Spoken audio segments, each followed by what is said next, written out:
Hi Jojo, how are you doing? I hope you're doing well. I want to explain something real quick. You might hear me getting a little huffy puffy at times, or I might stop for a second. I'm trying to desperately get this reading done, not just because I feel it needs to get done. I want you to have it, obviously. But I also have to make like a note or whatever. I'm suffering from extreme hyperthyroidism, and it's not the hypo, so it's actually more dangerous. And like my whatever hormone level I'm supposed to have is the lowest it's supposed to be for people is zero point 0.4, and I'm at 0.06. And I'm fighting with my doctors. Like I think all I have to do is take a pill, and they haven't prescribed it. It's been a month. It's getting worse. I thought I had Lyme disease because I'm always outside. And I'm like, oh, I was probably bitten by a tick, because some of the symptoms overlap. And so if you see me like take a moment, or it looks like it's not like asthma, it's like I'm just taking a deep breath, like it very much presents like panic attacks, which is what I thought I was having. Like for months now, I thought just this, oh, I went off of lithium. So my anxiety's a little worse, it must have been something like that. Well, this level has been going down. And I have talked to my doctor, I want to say, mm, almost every business day except like Thanksgiving and like one other, since I got my results back. And it was right after a dig. And I couldn't figure out, I just had a lot of the dig, you know? And to be fair, it was fine, but I just felt weaker. And of course, found out it wasn't Lyme, because I'd been tested for Lyme. I was tested for arthritis because I'll wind up with like massive pains. But the pain comes after this, whatever my heart is doing, it's like racing. So I just ate, which I think was a mistake, but it's 8:54. It was dinner time here, So mistake or something that just had to be done. Mm. So I want to put that out there. So if you're like, why is Kim extra huffy puffy? Is something going on? The answer is yes, something's going on. But I still have to persevere. School starts again tomorrow. I had 1 week off.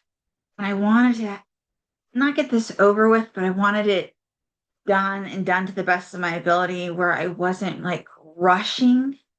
And like, I'm hoping will be extraordinary. I know you said that you want it seasonal, and I'm going to do my best to also include seasons. But like, I have my planner full of cards to try to so that we can go also by month. I'm going to show you each of the different decks that I'm using because I don't know how many. I picked out what I felt was needed. And that was much earlier than now. If I had done it now, I'd have been like, you get three, which is exactly why when I was feeling very refreshed, I was like, this is the time to do it. Now, I'm probably going to start with Yuletide, just with December sort of thing going on. And I think I picked 5 cards from it just so that, like we start off with that sort of December January vibe. I'm trying to find a place for my phone. If it messages me, I'll um pull up the video real quick or whatever.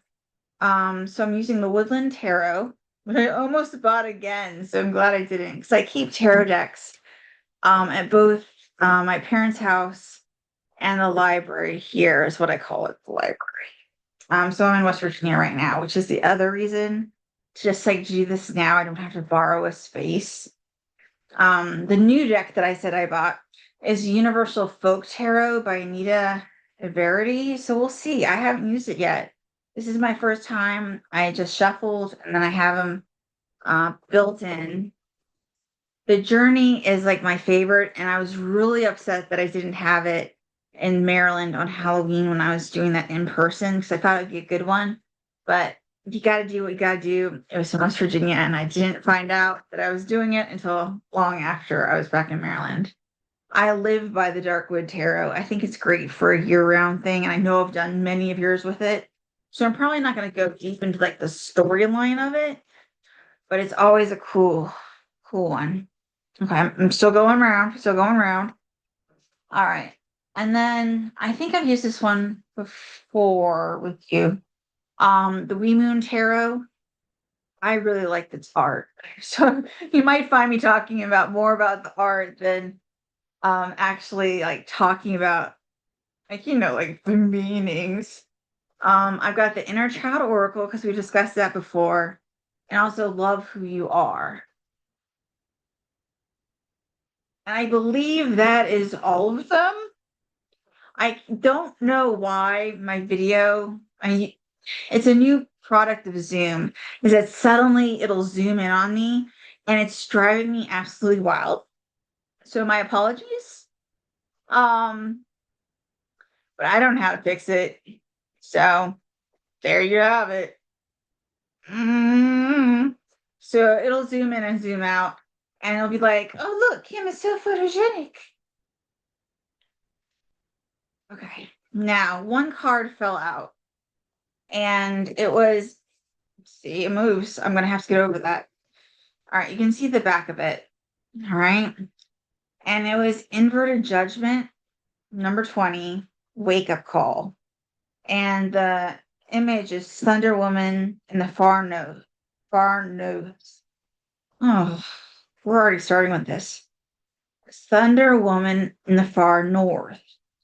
And it's by Sandy Eastock in 2010. Wake up call. Okay. Now it was inverted. So you have to understand that, like, since judgment is inverted, I always feel like, oh, hey, that sort of means like, I always felt like it's like almost too much judgment. And like, there's like a reasonable amount of judgment. And then there's like almost a way of like us drawing down on it even more. And this came out as like I think what would be like I want to call it what I call the theme of the year. Like it just dropped onto the ground randomly. Not I was going through my entire little planner here trying to do it, and it had no placement, right? So I think that it's meant that wake up call. Okay. I'm not sure that these actually have inversions in this book, but just remember that it was inverted. So if something doesn't quite click, and it says sustainability of life on Earth is at a point is at a tipping point. Which way will it go? As of 2020, the year of the Wee Moon wake up call, environmental imbalances have gone viral, disrupting our life support systems. Global pandemic brought home to us the message of a fragile, interconnected, and endangered planet. Extremes in every element, human and natural, are wreaking havoc in our lives. What is God is asking of us now?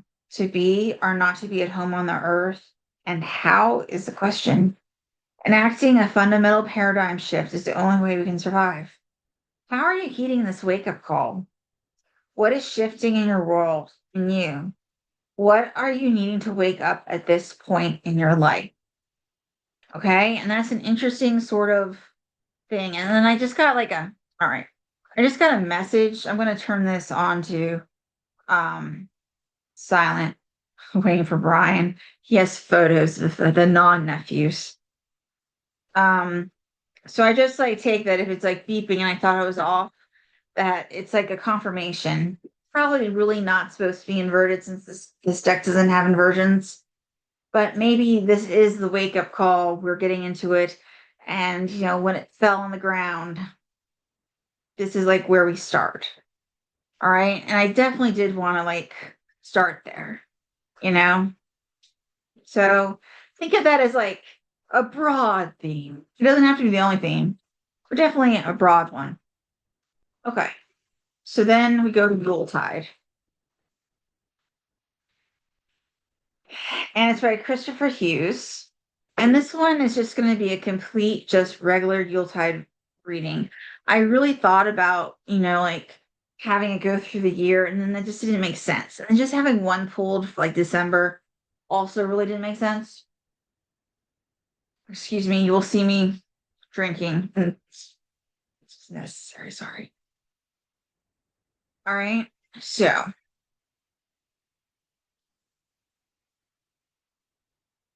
I realized that I did not have all of the cards um, that I drew pulled, unless these are somebody else's, or well, obviously they're yours now, but like they're at the very beginning, and you have a lot of the canes, which I have a feeling like are they're like wands.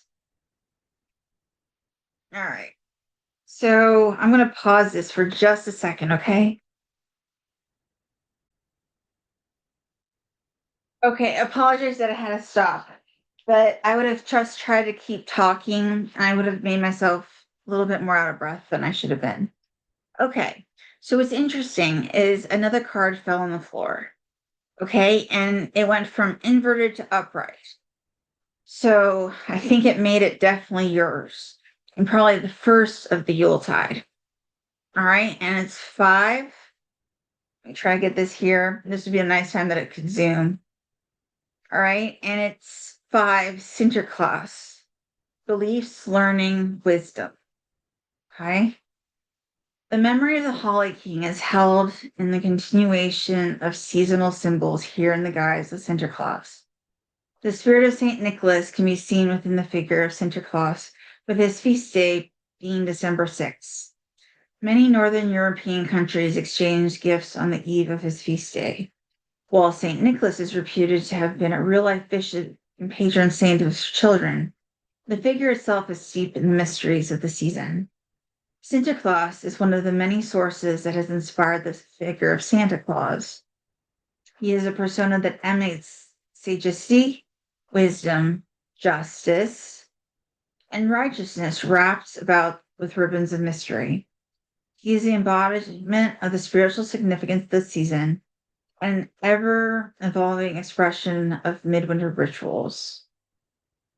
Many writers and historians have been tempted to consider Sinterklaas to be a remnant of pre Christian cultures, owing mostly to the non ecclesiastical attributes commonly associated with him. To be, let's see, it says, to the child, he's the embodiment of wisdom and learning, teaching and tradition. With the figure of Sinterklaas, the child perceives the magic of continuation held in ever evolving traditions. Sinterklaas represents the hook on which many winter traditions have hung their coats and contributed to the meaning that he represents. I also think that I am being very, very called that it is a masculine figure that starts us off, and one that has the hat, very much that reminds me of what I would call a bishop. Um, all right. So the upright meaning, according to this, is finding this card in a reading implies that subtle yet powerful forces are at play and are attempting to teach you valuable lessons. This is a card that is striving to guide you into making wise decisions, taking all factors into account.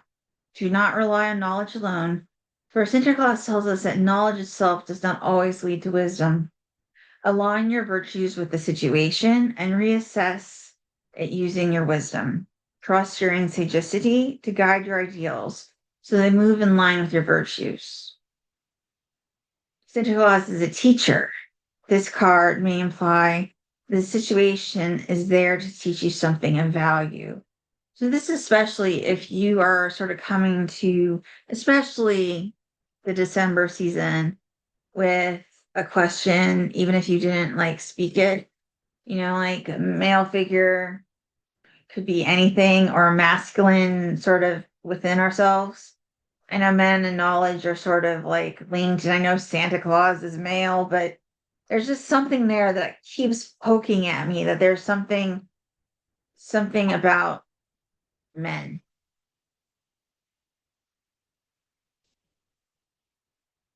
I don't know about men. Sorry. All right. Let's see if I got this right. Your next one is a two of candles. All right, you can see she's writing her Christmas postcards and her Christmas cards. New visions, adaptability, determination, proposal. And it's upright. You are the master of your own world and your own unique creations. and you feel like you literally have the world at your feet. In celebration of this, you reach out and let everyone know of your success and your achievements, and in turn, your world is immensely proud of you. Yule or Christmas cards are the way by which we remind others of our presence in their lives, but also a reminder that perhaps we should make the effort to be in each other's lives more often. This is a card that is all about teaching out from your world into the world of others with either a proposal or a vision for a new project or endeavor. And in terms of the reasons I send out cards, it's a little different. It's for me. I need to feel that connection. And getting a card back gives me another connection, whether they actually send me a card or they message me or whatever happens. There's something special about that connection of that writing to somebody. Um, like I have my holiday cards waiting for me to get myself together to do it. So, like there is something both old-fashioned, traditional, but also very community-based connecting. And there's something physical about it that is more than an email. I can't quite explain it, except that it is sort of like us keeping traditions alive and keeping what is going out of style alive. Like most people's, well, I don't know about most people. It used to be those e-cards, and I'm noticing more physical cards, that nostalgia for actual connection. Even though we had messages before and like you knew that you were loved, there's something about being having something tangible. And I feel like I need to put it out there. I don't know. All right. So then I was upright. I've only used this deck once last year. Obviously for Christmas.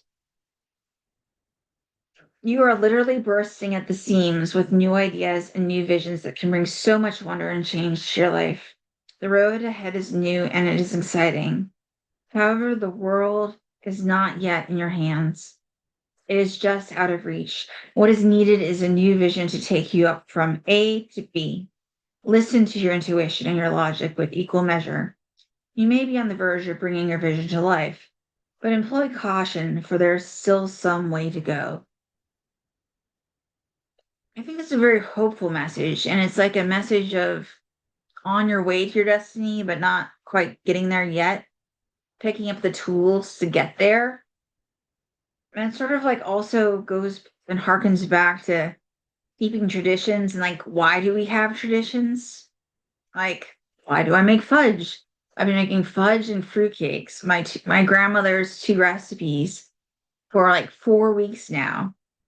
Technically, all 4 weeks were like built into 1 week, the 1 week I had off.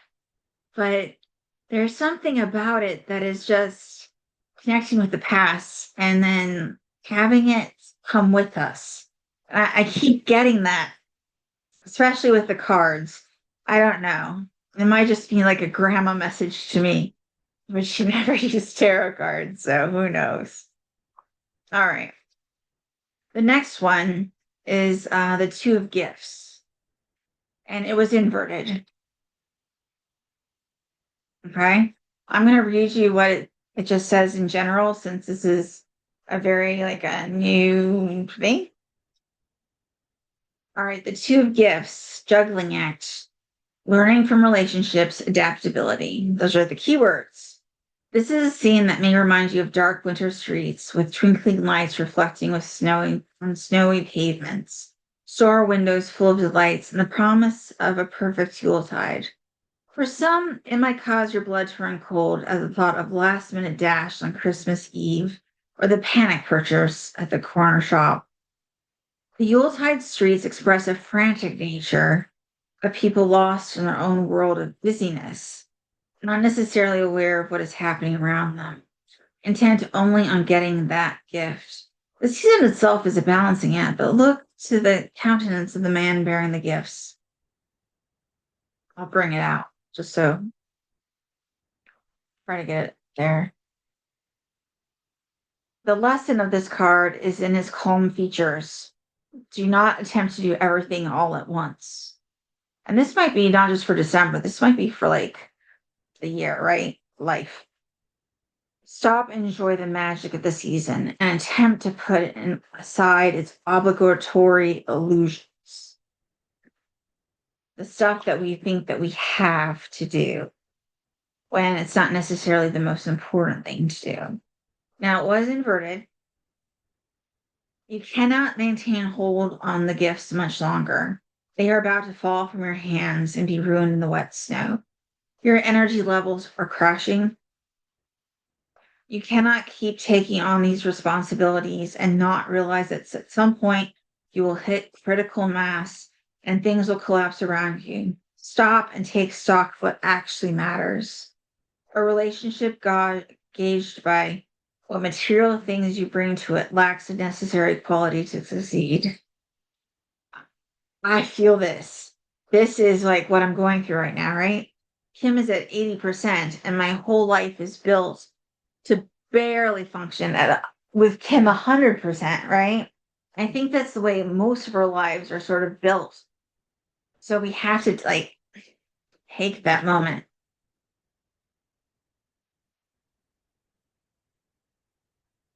Just take that moment. All right. The next one is the Three of Canes.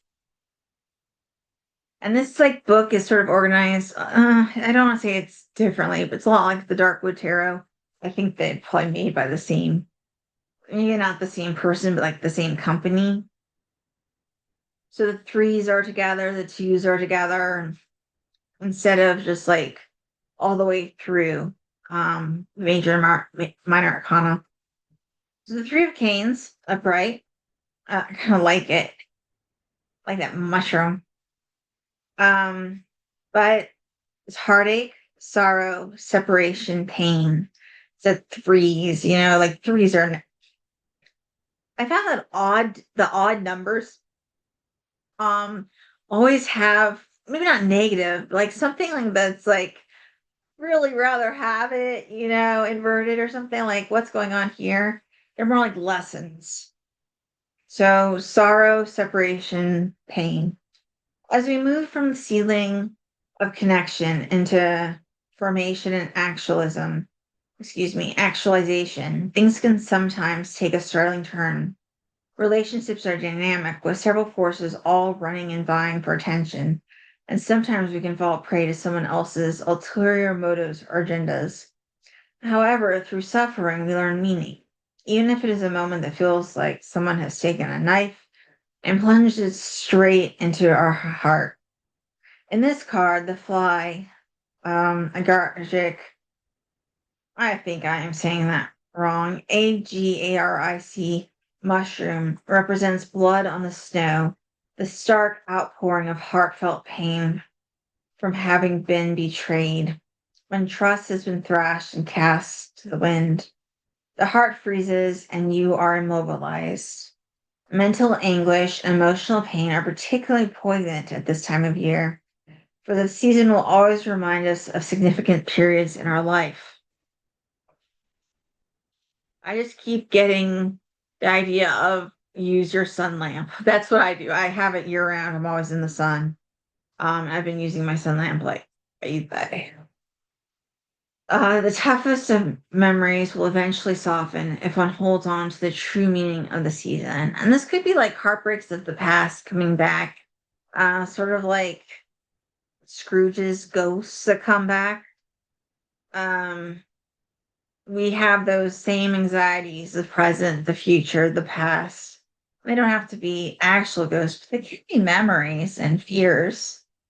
You didn't see it coming, and it's okay to feel absolutely horrid. Do not deny what you feel. Don't feel nothing in order to not feel anything, but feel it all. And in that pain, do not kill the seed of trust that brought you here. We have to trust, even if sometimes that trust is betrayed.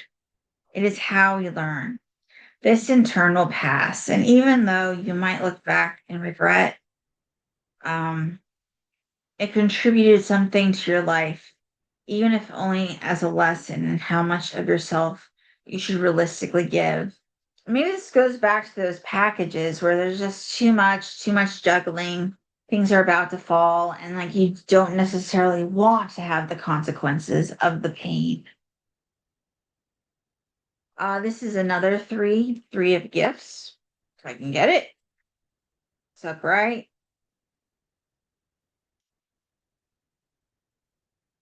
All right.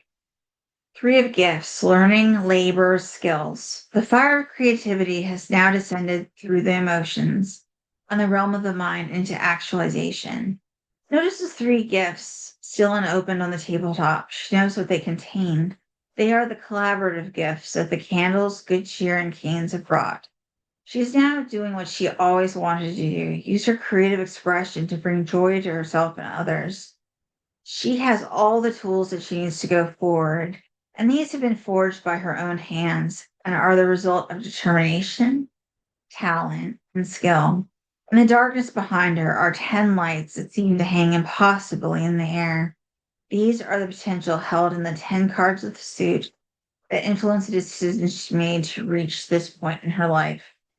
So my understanding is then she's already completed the cycle once. So she's already mastered it once and then is going through and is back into another cycle. Because like tarot, it's always about cycles and the story continues. And you become the master and then you start and become the fool and the beginner again and you keep going until well, obviously death, but like ultimate mastery.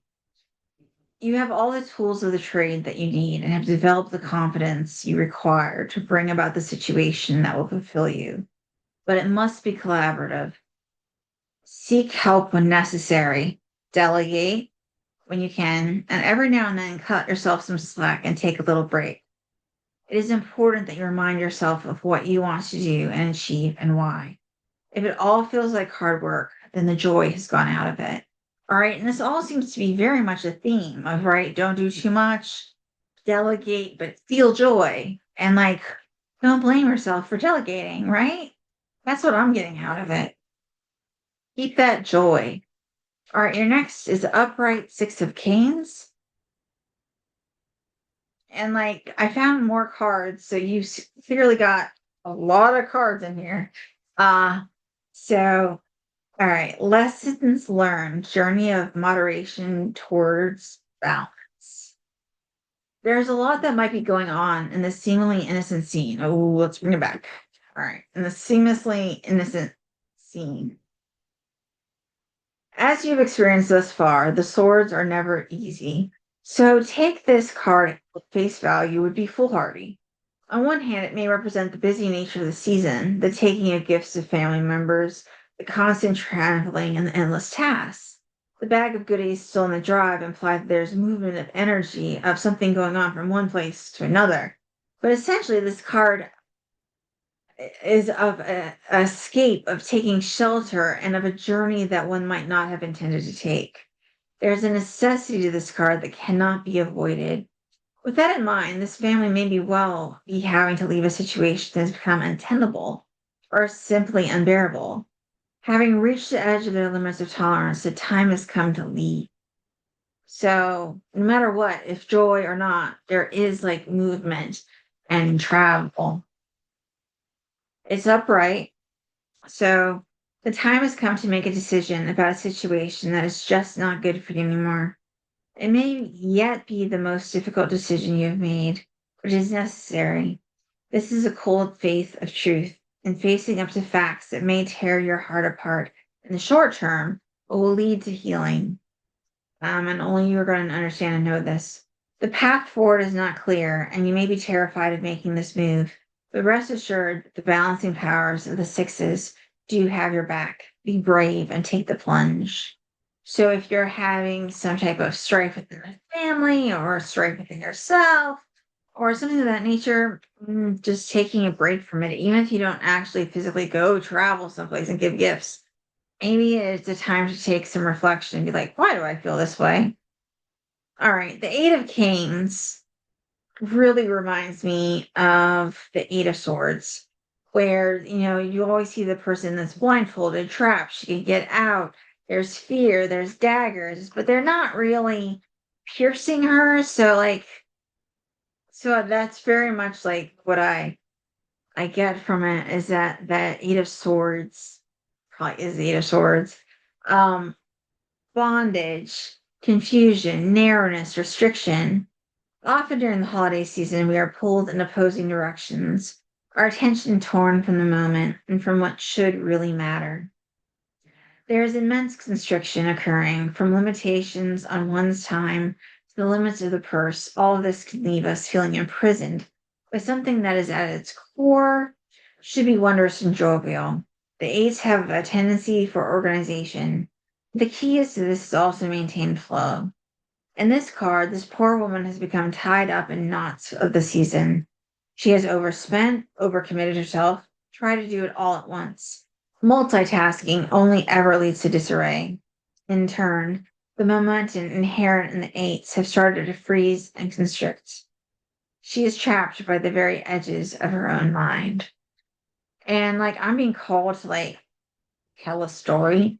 I don't know why. Maybe it's because of the bonds of our own mind. I have been searching for this rose quartz heart for officially 3 weeks. And then before that, I kind of was looking for it, but I wasn't concerned because I thought it was in a bag. And then when I found it wasn't in my archaeology bag, I started freaking out, right? Turned out I had opened up my archaeology bag, taken out some pills that had been in it, and it dropped into my back seat. But for 3 weeks, I was bruising myself because I'm like, it has to be in the car, or what if it's in my room? And like I was frantic. And on face value, it is just a stone. I have other hearts. I have other rose quartz hearts. I have other rose quartz, right? Right. But this one, it started off as just innocuous about 5 years ago. I had bought it. It was for love, right? Yeah. Gotta have that in your pocket. It's a nice size, hefty. And then I had it on the night that I almost died. And it was cold because I was camping. I didn't have the money to spend on a hotel to see Brian. So I decided I was going to glamp, right? But it wasn't really glamping. I mean, there was a heater, and the space heater had gone out. I was freezing. Now it wasn't freezing outside, but it was enough to give me hypothermia, and I had hypothermia. And then I don't know how many hours I breathed in the fumes because the heater never stopped. The flame just went out. So I was breathing propane the entire time as well. And it was raining. So all of everything was up tight so that nothing would get wet. It was like the perfect situation where I was ill and cold and Brian hadn't stayed with me. So I knew that I was like, I'm unloved. And he was like, "Well, I have a warm bed." I was expecting to go see see the comet show. That's why I had chosen that weekend, even though it was cold. It was raining instead, so you couldn't even see like the shooting stars. But I held this throughout the time that I was dying, and I was getting colder and colder, and I had blankets on me, but getting colder. And Brian texted me the entire time, Kim, it's dark. We're not going to be able to get to you. The gate is locked. So there's a gate to Cooper's Rock. And he's like, if we have to, we can call 911, but you might just have to try to get lost. Get lost in the woods. It's dark. There's who knows where my car is, right? When is sunlight coming? This is at like 3 a.m. And so I poured all this energy and like all of his love and everything into this damn heart, keeping me alive, right? And I'm holding it and holding it. I don't even know why this matters, but somehow this matters, okay? And so each like really scary experience, I hold it. And like when I got my veneers and they were terribly and very painful, and held it during it and made it a little bit better. Um, Both knowing that I was loved and also holding on to a physical object, um, and so forth. A lot of scary stuff. What I'm going to sneeze. Okay, I did not sneeze yet. It might sneeze on camera. I got all nosy.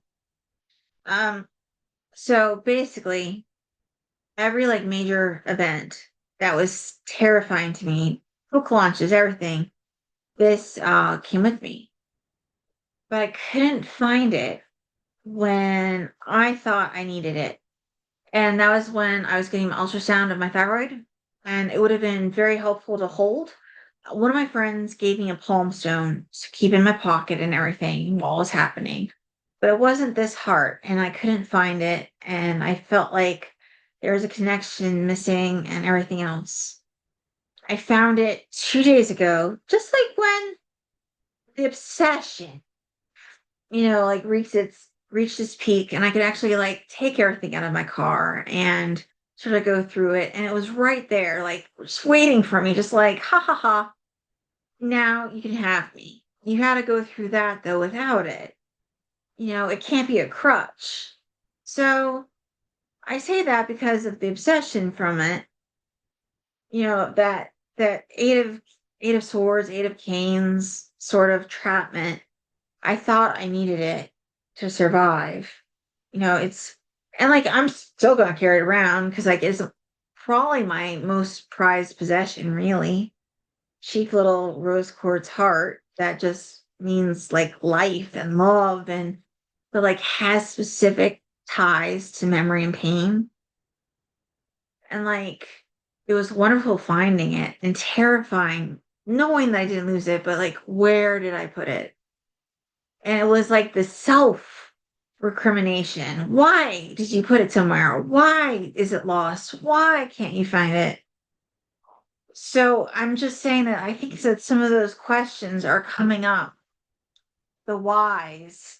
And I can put over something so small, or it could be a thought or that just keeps repeating, or something of that nature. And for whatever reason, I had to share that. So I'm sorry. I mean, like that was a little bit perhaps off topic, but was necessary because I couldn't even think about not saying it as I was reading it. All right, so it's upright. You feel utterly trapped in a situation that appears on the surface to be out of your control of influence. Cleft in twain, you no longer know which way to turn or run. So you said you have been spinning endlessly in place, drilling yourself into the spot, and then tying yourself into knots. The initial energy that should have propelled you onwards is keeping you locked in a confusing, vicious cycle of your own making. You are responsible for getting into this conundrum, so remove the blindfold and look for a way to return to organized flow of the eights. So find your stone that you're missing. Stop obsessing, because once you find it, you'll be fine. I don't know. And then it'll happen again. All right. And then I think I want to make sure that when I say this is a final, that this is really yeah. Okay. So this is the final card, Page of Canes. Another sword. There's a lot of like swords in December for you. Okay. So, and I like, I've found a few cards too, but like, so back and forth again. All right. So, snowman.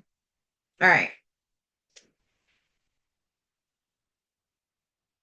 So, truthful, logical, rational. The Page of Canes has a tendency to throw caution to the wind. In some instances, this can be an admirable trait, but often it serves to demonstrate a lack of responsibility.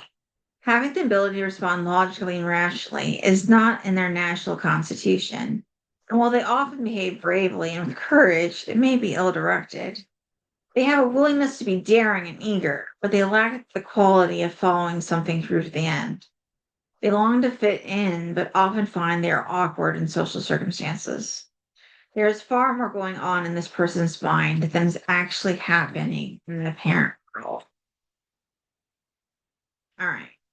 And the reverse meaning, they may sometimes act dishonestly and lie in an attempt to cover their tracks, but they lack the imagination to lie well. They can often be reckless, which makes them very appealing to those with an adventurous spirit. But their integrity may be lacking. They can appear increasingly paranoid and lack courage and clarity of mind to see as they really are. I think that just might be like a warning more than what's actually happening. Like, I'm not sensing that that is like, oh my gosh, sort of thing. And with the Page of Canes, they just have like the rest of them had, like all the meanings. And they had upright meaning and a reverse. And this just has a reverse meaning and then like what the card is usually standing for. So just remember truthful, logical, rational, and like maybe make sure that everything that comes and that we're nervous about, that we look through it as like, is it truth? You know? Okay. That is Yuletide. So that's like the December Yule reading all at once, right? I'm putting these away as I go, at least with these, because like everything's gonna get mixed up. I have cards for everything, so all right. May need a break for another drink of water.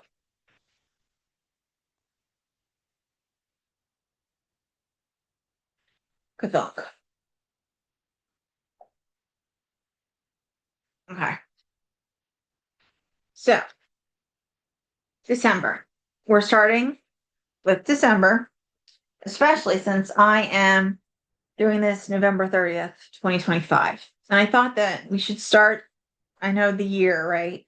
But let December to December.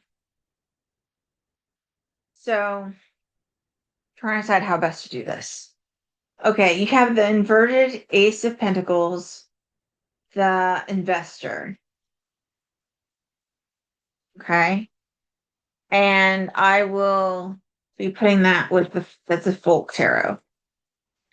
Then the Wee Moon Tarot is a fourth of Earth familiars. And I will go through this, but I think that it's like it might not be as clear as I go through.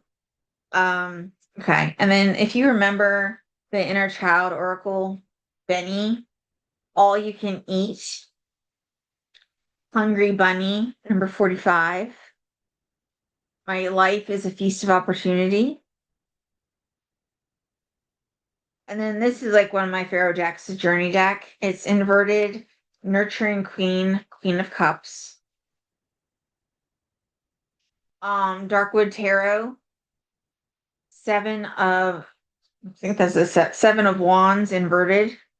Okay, and like I said, we'll go through it, but I want to make sure that I get everything. More wands, lots of wands in December. So you have like wands and swords, depending on if you like canes of swords. Wands, you have the Eight of Wands, whatever the blue deck is. And then you have three, Tell Shame to Suck It. Tell Shame to Suck It. I think that's a good one. All right, let's try to go through these a little bit. You might not get all of the, because like it might take like 9 years to get all the information out of it. This is like I'm gonna start with a new deck. Um, Universal Folk Tarot.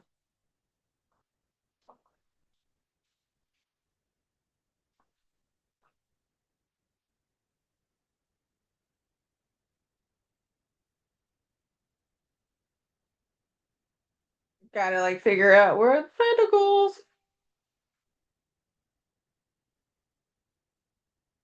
Usually start it.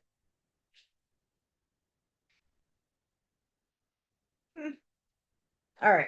Well, we are at least in the Pentacles. Looking for the Ace of Pentacles. Getting there. I decided that there's no way that I could logistically have them all in here. I probably could have picked 12, but okay.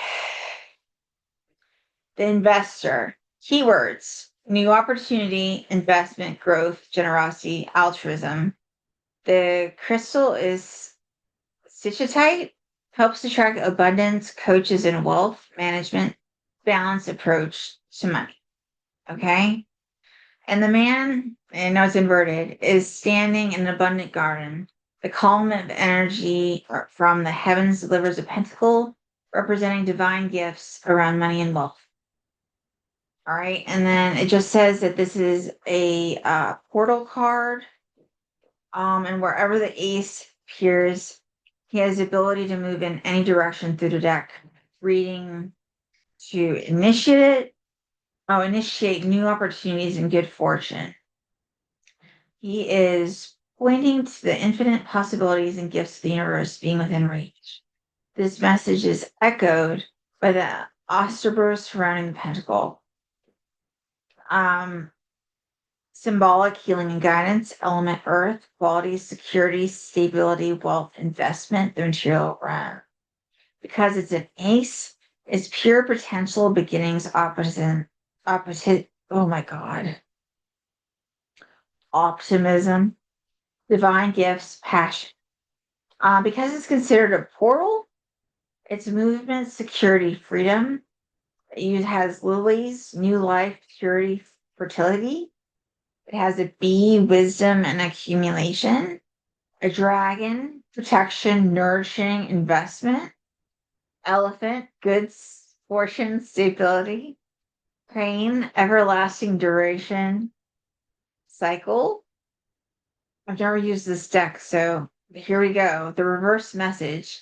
In reverse, this card can indicate a slight delay in material rewards. Remember, the ace is a seed card, handing you the divine gifts to plant in fertile soil. Be patient because what you are nurturing right now will have far-reaching effects in the future.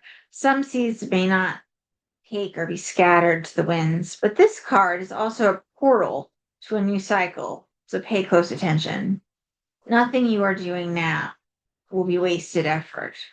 I like that. That's a good December card, isn't it? Where we have the beginnings of winter, and it's sort of like we're planting for spring, and for the rest of the year. I kind of like that. I admit that I like that. Okay, and then the next one that I have here is tell shame to suck it. So I'm trying to decide. I don't even know where that booklet is, but I think it definitely like speaks for itself. Some of these are much more simple than others, right? All right. I'm like, which one does this go to? I think this is the Woodland Arrow. I have a lot of books here. Um, and the one that is love who you are. So that's why.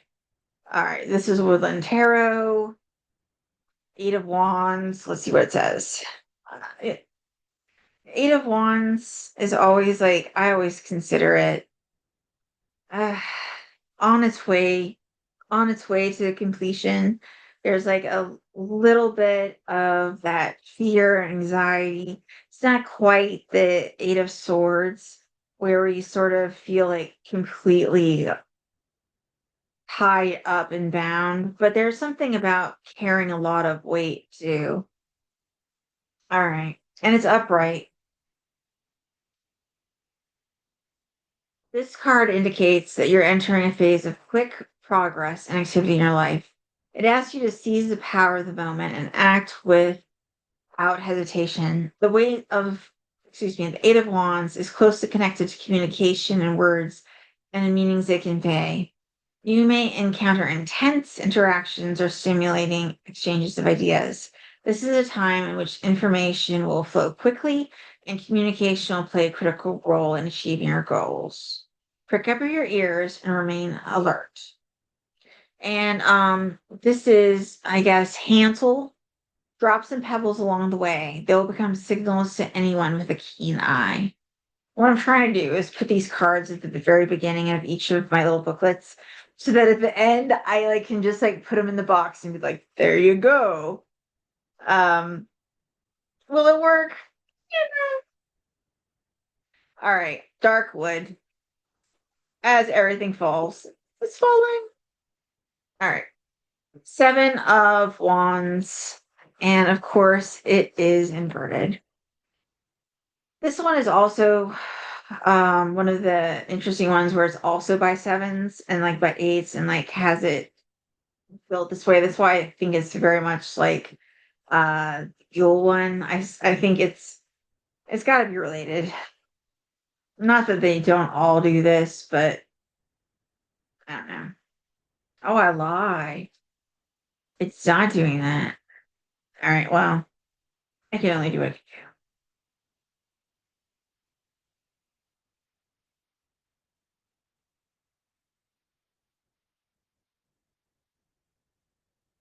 As you can see, I am searching like nobody's business because I guess wands come first. Okay. Okay. All right. So it's confront the shadow. Okay. So confront the shadow. And the meaning of the card itself is defending oneself, battling others, and holding the higher ground. Are your enemies and challenges real or imagined, self created or manifested for distraction? The card of confrontation that can no longer be avoided. You are put to the test. Now, the shadow part, which it doesn't say reverse, but I always take it as reverse, and this is reversed or inverted. I'll also read the shadow meaning of all of these. I think I have both of these. The shadow meaning of this card is victimhood and ego identification. The ego doesn't care about the nature of the energy that feeds it. Victim mentality and poor me feeds the ego. Victim mentality engages in the idea that you are good while others have wronged you. The ego takes center stage when you feel right and others appear wrong. Look at the patterns in your life. Examine how people disappoint you. Is resentment and pain a repetitive theme? What benefit do you receive from repeating these patterns? Okay. My book is apparently disintegrating. I've used it so much. That's never a good sign. Okay. Queen of Cups, nurturing queen. Now it is inverted. It's the Queen of Cups is always this like mastery of sort of her emotions. She's loving. She is able to get all that watery stuff done, all the emotions, the hugs, the traditional life, everything. And this one, of course, is nurturing. Okay. And since it's inverted, it might be supposed to be sort of idea of like it needs to be more nurturing. And it could also be that there's someone that is not nurturing you. And that could be yourself. You are not nurturing you. Kind of get that more than anything else. Is that you're trying to nurture yourself, you're trying to figure out how to nurture yourself, all that sort of stuff. But it might not quite be there in terms of the nurturing. Like it's not quite enough. There's still too much judgment. And like you can't judge and nurture yourself at the same time, if that makes sense. Okay, I'll put that back. And then I said with Benny, it says all you can eat, hungry bunny. My life is a feast of opportunity. Okay. And in the story, Benny is like presented with this very large carrot, all you can eat buffet for Benny, right? He just has to start eating and be grateful. So, my life is a feast of opportunity. It's there for you to take.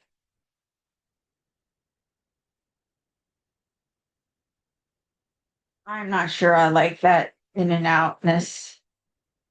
It's kind of messy with my vibe. And all right. So this is Way Moon. It's the last one for December. Four of Earth. I love that she's in a wheelchair. I don't know why, but I think that's so inclusive. Familiars. So it has her, it looks like goats. Yeah, Jennifer loves her kids. So I guess kids are goats, right? Um, Anne Rose Conway, 1998. Okay, I'm gonna pause just for a second. Excuse me. Sorry, I got a message from Brian's sister that she wanted to be my Facebook friend and she was thanking me for making her a vegan pie. And I felt like if the not in-laws are making like going to be my Facebook friends, that perhaps I should reply real quick and be like, she was just thanking me, but I was just like, oh my gosh, don't tell Brian. That's what I got in my head is like, don't tell Brian, but I have a new Facebook friend. All right, like I said, the kids, right? The kids sort of like bring us together too. I mean, like I admit that um his nephews are dear. I did archaeology with them uh yesterday. We went through like what is called the mother lode. I bought this dirt that had been pre put in, all the stuff is in it. And we were like, I have a little shaker, one of the ones like that you bought, okay? And I had it still in my car just for this. And we're shaking it together, and the two kids are just having a ball. Gosh, it's an arrowhead. Oh my gosh, look at these shark's teeth. And so I like it that, like she's like, hey, thank you for the pie. It is one thing. She's vegan. So I always make sure she has vegan food because I know how isolating it is just as a vegetarian. So I don't know why I have to tell you this other than I paused it, but somehow it's important. Okay. So totally like just making her vegan food allows her to be with the family more and feel like she's part of the family, even when I'm not there. I was invited, shall we say, late, by the powers that be. I had talked to Brian a week before, and he said that he would invite me, but he did not want to invite me because then he couldn't get away. And he wanted to get out of there as soon as possible. What's funny is that me being there, I probably could have gotten him out a lot sooner and been like, hey, excuse me, we have to go do our thing and do like a wink wink or something. Like he'd be totally embarrassed, but like they'd let please take him. I'm pretty sure like they know not that we're an item, but we're as close as companions as we can be. Like we're there for each other. We have had many breakup fights. But you're still there for each other no matter what. And you like are like, yeah, so you're as closest to my in-laws as you're going to get, both ways. He's like tried to charm my parents, and like his parents like have like 30 seconds to see me. So then they ask me like 90 questions in 30 seconds of everything that he should have told them but hasn't. So then I have to answer about myself, and it's like a round of speed questions. And then like by the time I'm like, I can't breathe anymore. Anyway, so that was lovely. Sorry.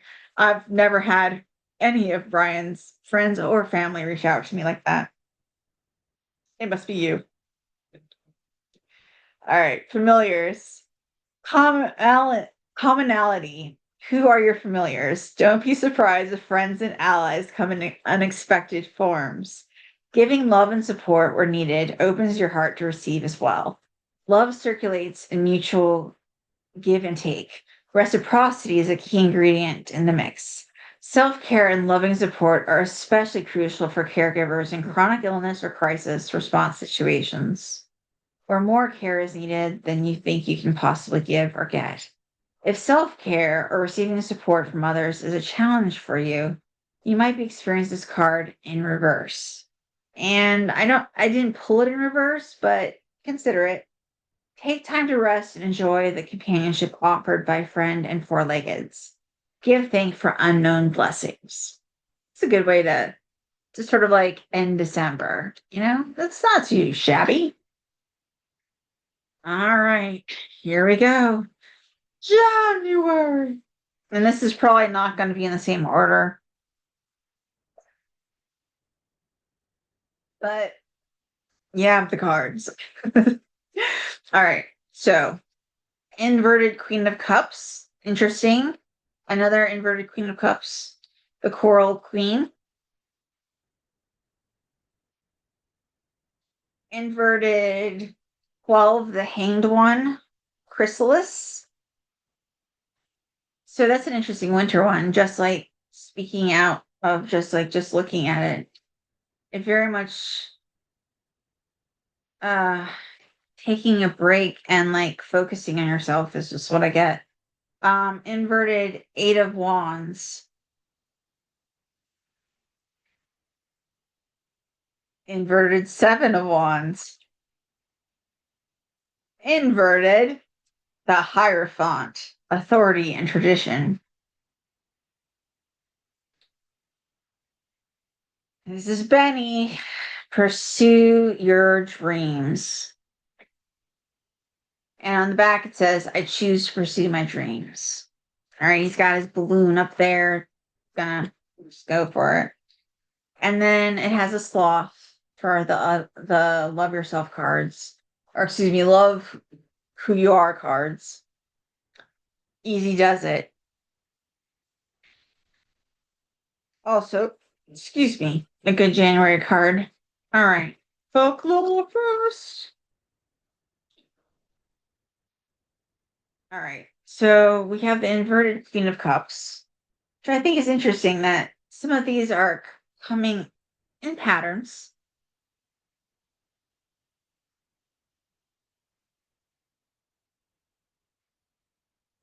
All right, and it's the Coral Queen. Keywords: psychic, emotional realms, mysteries, liminal spaces, divine knowledge. Crystal Larimar, high vibration, healing, balancing, divine connections. Okay. So the Queen of Cups sits serenely on her throne, situated at the place where the land meets the sea. She occupies the subconscious mind in liminal spaces, holding many mysteries yet to be shared with others. The sea and sky are calm and centered like this queen who exudes tranquility and peace of mind. Her robes and her throne blend into one and are richly decorated with jewels, fish, and other sea life. In her hand is a closed chalice representing, let me try to get it up here again, representing her secrets and knowledge. It is decorated with angel wings to show that her wisdom comes from divine sources, and dolphins, which are considered to be deeply empathic and compassionate creatures. This is a fair ruler who balances intellect and emotions. She is also highly in tune with the spirit realms and protects many mysteries. I'm sorry, everything is live. Symbolic healing and guidance, element water, qualities, emotions, well being, health, nurturing, life giving. Because it's one of the queens, feminine, mature, nurturing ruler. Fish, creative expression, emotions. Hearts, romance, love, beauty, charm. The seahorses, courage, adventure, luck. Shells, travel, protection. Coral, creativity, vitality. Pearls, wisdom, beauty, treasures. Dolphins, empathy, compassion. Covered chalice, mysteries, esoteric knowledge. Wings, messages, angels, higher realms, divine knowledge. And because it was inverted reverse, be aware of being led by emotions or getting in too deep with others, as there may be some illusion and hidden aspects involved. A good measure of intellect may be required to unravel what is real. Imagination and visualization are powerful forces in this card. Be sure to ask continually what is real and what can be trusted. Okay, that's interesting. Okay, so just basically what can be trusted. I get that is almost like the most from it. What is trusted and what is trusted with you, and how can you sort of pair this sort of and balance? Trust has always been an issue for me. So every time that trust comes up, I always make sure to highlight it because it's not something that I would naturally be like, you should be trusted more. Because I am not like that trusty. As it is, I'm like, does Brian know that his sister just reached out to me? She didn't feel that way, but that was the first thing. I'm like trying to do a reading, and I'm like, well, does he know? Should I tell him? You know? All right, the hanged one. Now, these really they'll mention inverted and reverse, so just bear that in mind that it was inverted. The chrysalis, metamorphosis. When you find yourself or the world around you turned upside down, what do? You are knocked off your feet, can't proceed as planned, or completely immobilized by the immediate situation. You may feel like you are falling apart. Maybe you just have to turn back in on yourself and let go. Like a caterpillar who weaves a cocoon and dissolves inside it, hanging in there. You can choose to make an art of falling. Ooh, I like that. An art of falling. You are being asked to find inner equilibrium, even when you are at an impasse. If you center yourself, you can enter into a deep internal process of transformation and move on. Who knows what kind of butterfly may emerge? This is a really good one for like the January. And I realize it's not necessarily when like butterflies go into chrysalis, but like I still, all right, one just fell. But I still feel like it's definitely, important. It's a card that fell. I don't remember if I put it back or not. Let's see. So extra emphasis on the Four of Earth that we just had. Because it just fell. I realized it was on top, and these I only have so much space. I even have up my kitchen table because I'm baking. But still, extra emphasis. All right, we're going to go to the dark wood. Inverted Eight of Wands.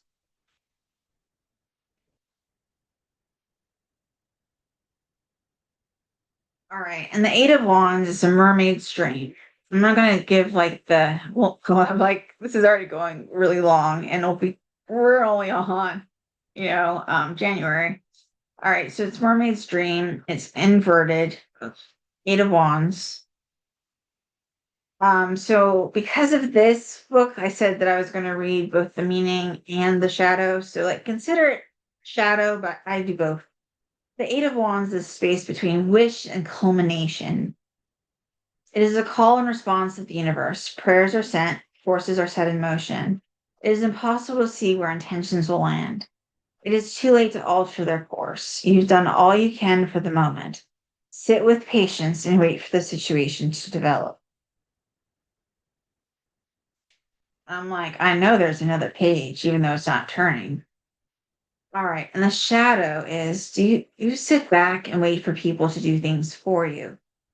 Not taking action is still an action. What holds you back? What action can you take? What intention can you set right now? Remember the witch's karmic rule. What you put out into the world will return to you. Now, I don't believe in the threefold, but just like in general, if you're mean to others, others will be mean to you.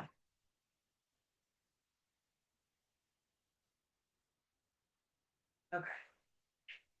And then we have the Seven of Wands inverted, and this is the woodland. Getting there. I'm getting there. All right. Yeah. Put there. That's Seven of Wands, didn't I? All right.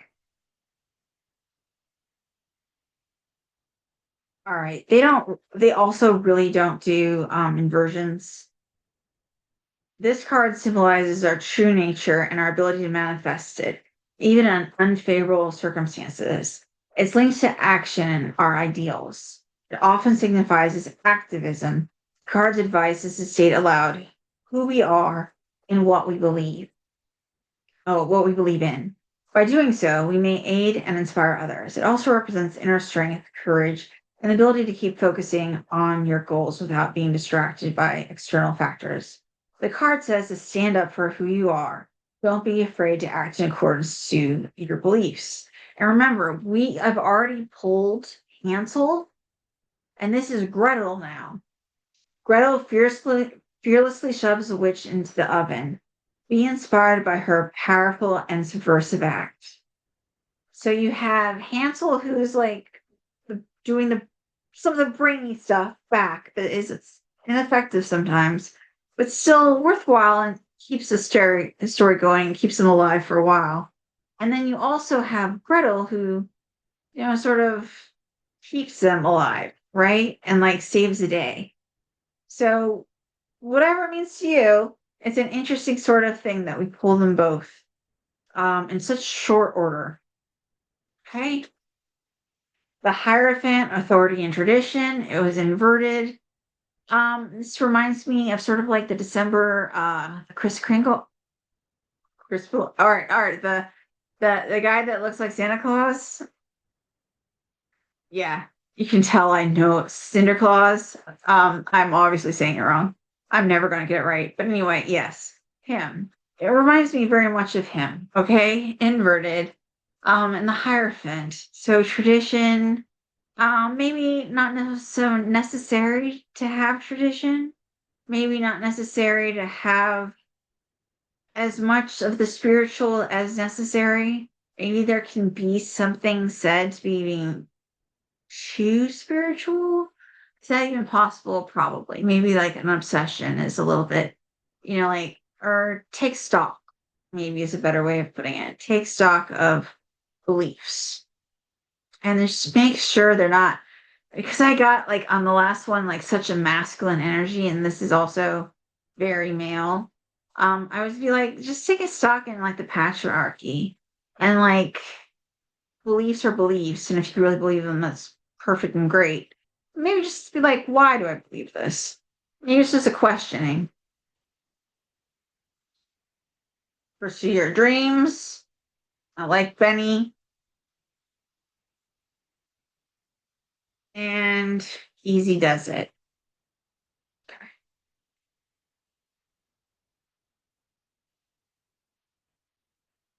Flippin'. We are into February. I might have to get another drink somewhere. Going through my water. It's Sunday, and I only make so much iced tea because I leave tomorrow to go to West Virginia, to go back to Maryland. So I want everything clean. So it's a lot to just be talking about like my water and why I don't have tea. But I've already cleaned out the tea. Okay. So this is inverted. Knight of Cups, the Kelpie Keeper. Okay, and this is our folklore one. Um, Four of Air, meditation, and it is inverted. I know this deck doesn't really do inversions, but Tower, and it's inverted. So obviously I'm just going to talk about the tower for a second. Inverted tower actually means much more crashing down. There is also, though, a rebuilding. So, like, tower moments, we talk about it. We usually talk about, like, that it's even scarier than death. Well, that's because, like, death is change. And, well, the tower is very sudden change, so there might be a sudden change and then a rebuilding. And I'll check, again with the meaning. All right, you have the inverted, the sun. Okay. So the sun is always like one of the best cards in the deck. So maybe it's like on a journey to get there, to be that brightness. Ace of Wands, inverted, passionate beginnings. So when aces are reversed, like usually they're the start of something, right? The beginning of creativity, especially for wands. So it might just be preparing ourselves for that. Benny is saying fly free. I am my best self when I am truly me.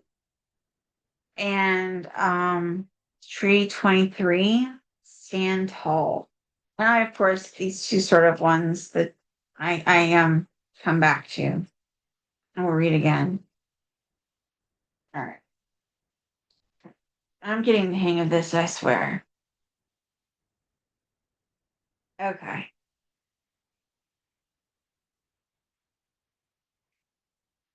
So we have Knight of Cups.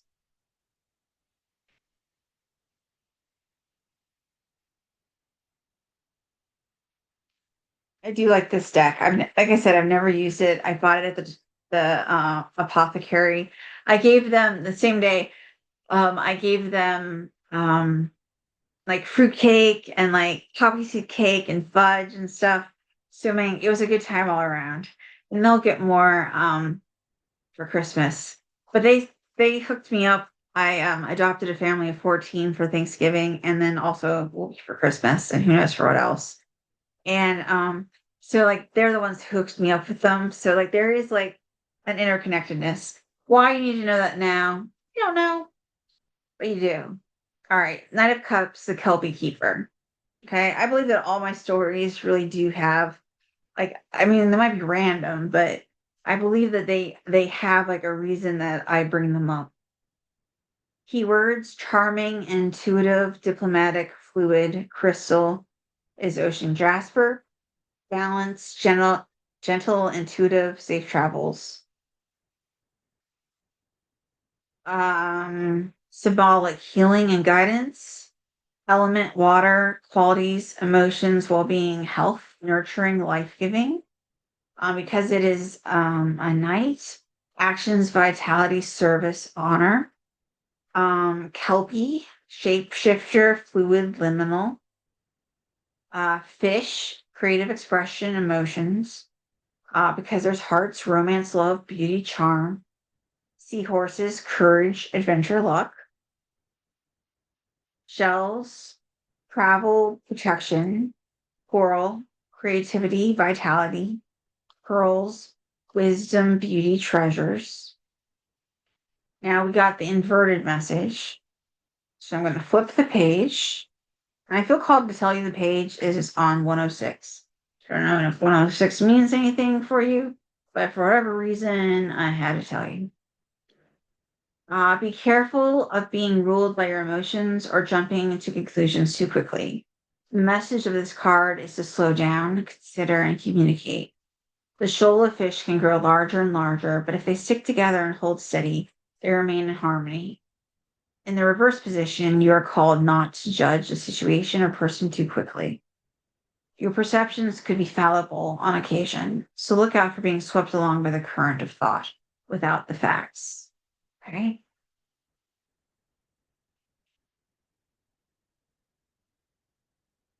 All right. And then Way Moon, Four of Air,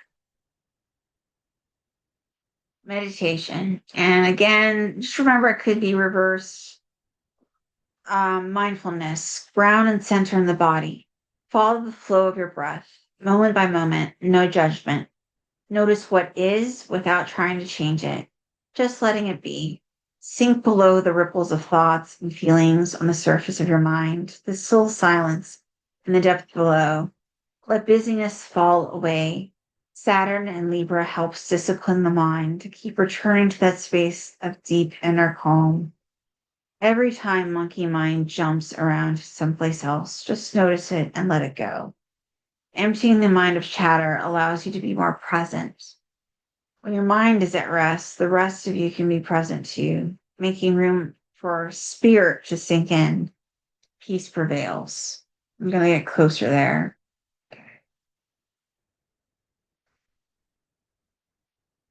I definitely felt that sense of peace. And like, even, I don't know if you noticed, but my breathing has changed for the better. I was really worried I wasn't going to be able to even attempt this. And so far, the pain hasn't overtaken me. So maybe just relaxing and going with it. So thank you. Maybe your modest reaction. You never know. Um, More than willing to have it be a distraction, right? Okay. This poor little book is falling apart. All right, let's look at what they say about the tower.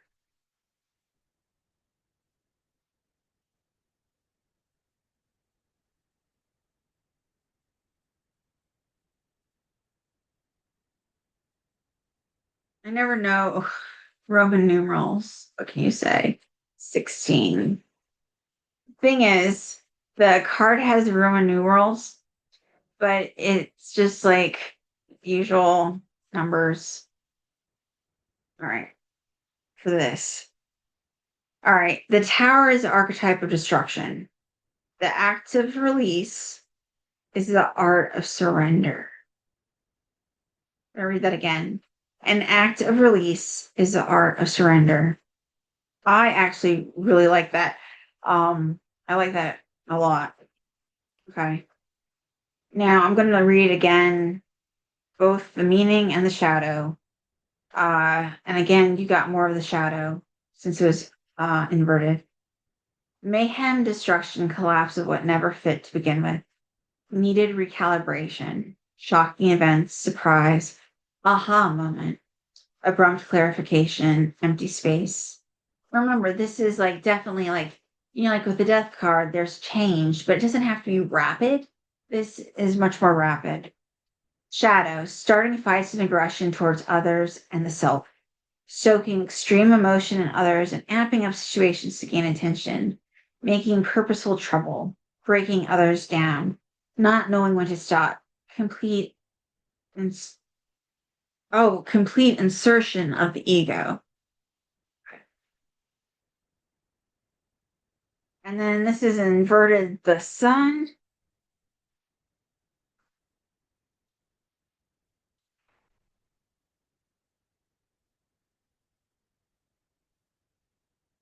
And it is 16. All right. And this is another one that doesn't really do the inversions. So just think about it. It might be on its way. All right. It's Rumpelstiltskin. And then it has like a name that I'm not sure I can pronounce. Helichrysum, Helichrysum. I'm just thinking chrysanthemum, but I know that's not how it's said. In this tale, a miller's daughter who has become queen is faced with the challenge of saving her unborn child by guessing the name of the little imp who threatens to otherwise kidnap the child. The card of the sun symbolizes light and the power to reveal what is hidden, opening the door to truth. When the queen discovers the imp's real name is Rumpelstiltskin, she neutralizes the blackmail and, thanks to her persistent search for the truth, successfully fulfills the promises made, living her life to the fullest. The power with which Rumpelstiltskin deceives the queen involves spinning straw into gold, hence the direct reference to this is a type of plant, Helichrysum plant, which is a true vegetable gold. It is a cathartic plant that brings to light what is submerged, allowing your body to cleanse itself and gather new strength. And its phrase is, it's time to call things by their proper name and reveal what remains hidden.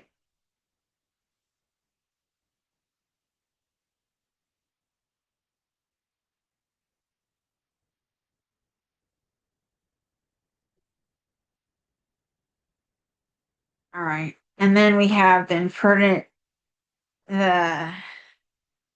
Passion McGinnon's Ace of Wands inverted. I love this deck because it's so multicultural and God, I love it. I tried to find it to buy another one of them and I couldn't. All right. So like the passionate beginnings, I think you'll still have those passionate beginnings, but I think that there just might be a slight delay or a way of like preparation, maybe not even delay. Like you have to like make yourself ready. That's how I'm reading this card anyway. I think you need to make yourself ready for it. I already like had you look at these before, but I want to um reiterate it. Stand tall and then fly free. And you can see Benny is flying his kite, having a little bit of fun. I am my best self when I am truly me. All right. I'm going to get more to drink in just a second. So I'll pause you. And then we will be on to March. Oh, okay. And here we are again, right? Yes. Okay. March. Okay. So we have the star inverted. I think this is another deck that has less of the inversions. I know this one does not really have inversions, but just remember we're going to keep them. You can decide if it's more like a question or whatever you need to get out of it. And it's a 9 of fire, and it's creative fire. So I'll have it upright. It's like this.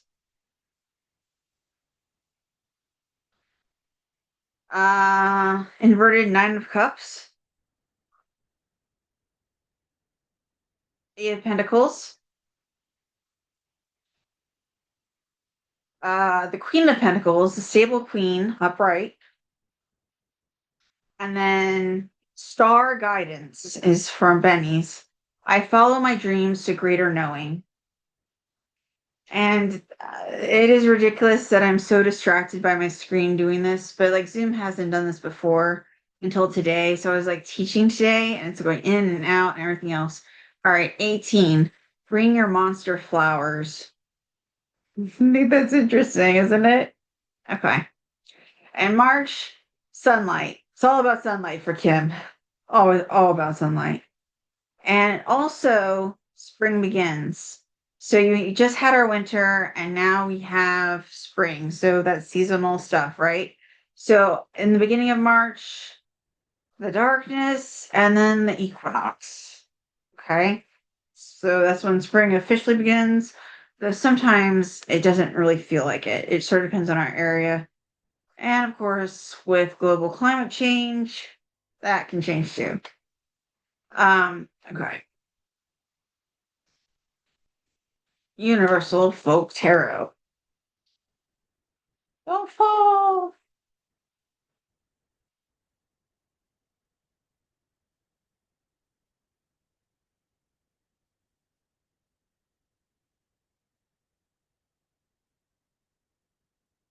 Okay, the star. Oh, I lied. This one does have a reverse message. Sorry. I'm getting them confused. I want to get it sort of close. So this is upright, and then this is inverted. Keywords: renewal, purpose, spirituality, balance, light. The crystal is selenite, peace, tranquility, high vibration, emotional healing. Okay, symbolic, healing and guidance, butterflies, transformation, grace. B for fertility, abundance, water, emotions, senses, healing. The floral motifs in the background and on our clothes are growth and renewal.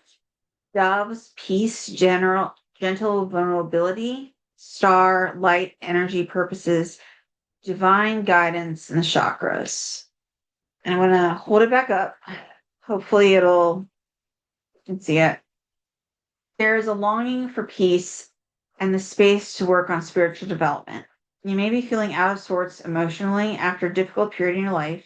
You're finding it hard to see the divine spark in anything. The star urges you to remain strong and in the light because those things are always with you, and the tiniest of openings can bring them back into view. The peace you seek within reach. So now, the peace you seek is within reach now. Having issues with this. The peace you seek is within reach. So now is the time to look at the ways to discover and nurture it. And I kept stopping because I'm seeing a keyhole. You know, like how you can look through a keyhole and you can see like maybe sometimes the light on the other side of it. And there's something important about that. Sort of like it's like a star. I don't know. It has it's sort of like the singular brightness that you can look through. There's something about it. So like maybe you need to figure out a way to unlock something. I don't know. I don't make the rules. All right. Nine of Fire, Creative Fire. Still in March 2026.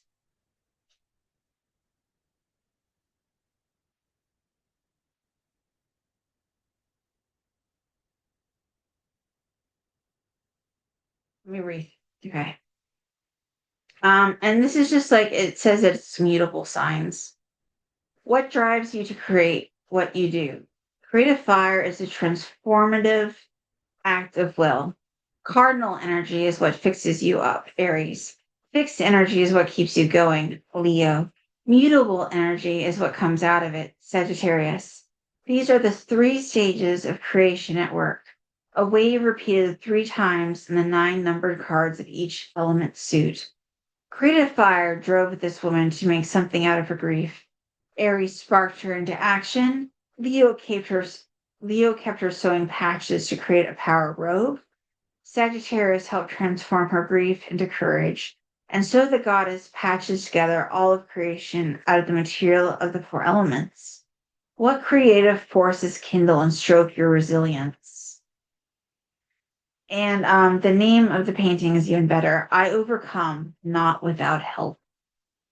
Get it closer.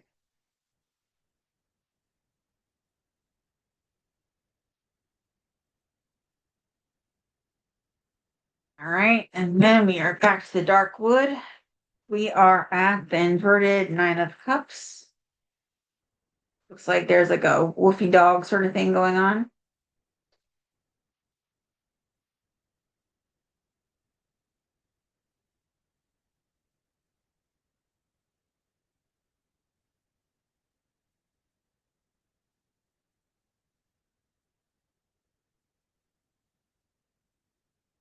I clearly can't count.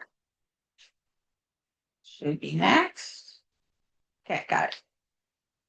Devour it. So there's a bird being eaten and by this. It's a cat. It's a cat. Scary looking cat if it is, it's not a wolf. The black cat with wild yellow eyes. Okay, hold the bird and it's eating it. All right. So the meaning. You wish comes true. Hidden ramifications. Treats and tasty delights. Having exactly what you want. All the tasty bits. Yum, yum, yum, yes. Now it was inverted. So the shadow side is much longer than yum, yum, yes. But worth noting, why do you want what you want? What lies at the heart of your desire? Has your dream been held for so long it is romanticized? Is it unattainable? Have you fostered an identity around the struggle of such a thing? What does it mean to strive for something completely new? Can you become still and pleased with what you have before this very moment? Can you find pleasure in the color, sound, and texture surrounding you? Can you sense a bit of life and magic infused inside you and outside of you? Can you feel the wildness of the given moment, the path that brought you here, the thousands of generations who lived so you can live and read these very words? Do you feel the sun rise and set inside you? Can you feel the moonlight shine through your eyes? You hold the answer. You are the answer. Will you let yourself be enough? Oh, I'm going to repeat that because I need that. Will you let yourself be enough? That's for me too, for sure, for sure. Do you feel the sunrise and set inside you? And this sort of goes to the card about meditation that was pulled as well. I don't remember where that was, but like this is like a really good sort of like meditation, right? Yeah.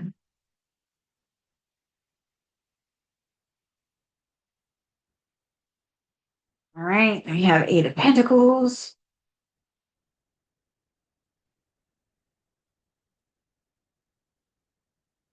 And this is the Woodland and Fairy Tale Tarot. That's right. Oh, it's a dark card, so it's hard to, there it sort of pops, sort of.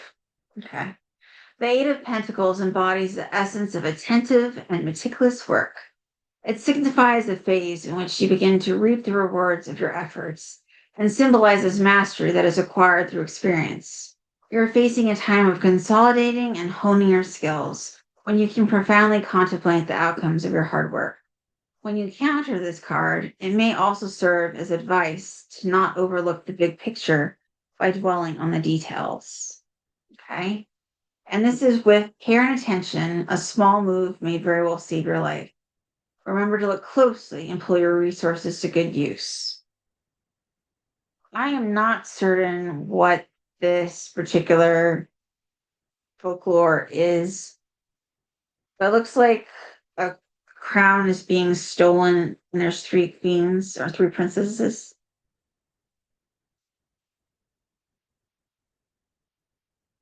All right, and then the Sable Queen, the Queen of Pentacles. So Pentacles usually material, can be material wealth. So like someone that's very in charge of their finances, or it can also be like just materials, things around the house, the home, actual material objects, able to do, crafts and that sort of stuff, all that sort of stuff. But also wisdom. And there's something like since it's like the stable queen, there's also something about being within your power and being able to hold yourself upright, not being too overly emotional, still being allowed, you can still be empathetic and you can still feel, but it's not like you're the ice queen, but it also doesn't mean that you just fall, over your feelings. Queen of Cups has a lot of feels, right? So this is sort of like the balance. Go with it. And then remember star guidance. And we had another one that had to deal with stars. I follow my dreams to greater knowing. Okay. And like that's definitely one that I think that we can think about as maybe confirmation for the other star card and definitely for I still get that lock, like the keyhole almost. And then this is bring your monster flowers. So if you have something that is bothering you in March, go forth and try to like kill it with kindness, right? And that can be within the self or an actual person. All right, we're on to April. We're getting there. Okay. So we have, another inverted the tower. Okay. We have, I have to like my Roman numerals and 11 strength holding us together.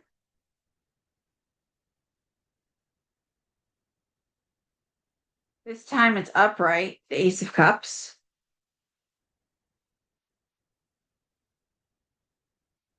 Trying to keep them so they don't like slip off of my calendar. All right, Seven of Swords, inverted King of Pentacles. Hard to see. Still hard to see. The darker cards are just like not. I pulled two of these because they both came out. And I just felt called to it. Inverted Strength, Courage.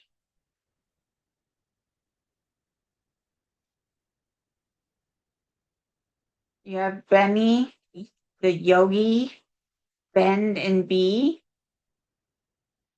I adapt, shift, and grow. I'm unbreakable. And maybe yoga or Tai Chi is the way to go. And 14, mind your monkey business. All right, let's get started on April. All right, so since we have that tower again, and it's inverted yet again, right? So does that mean that it's like double or it happens twice? I cannot tell you. But there's definitely something about it, right? 16.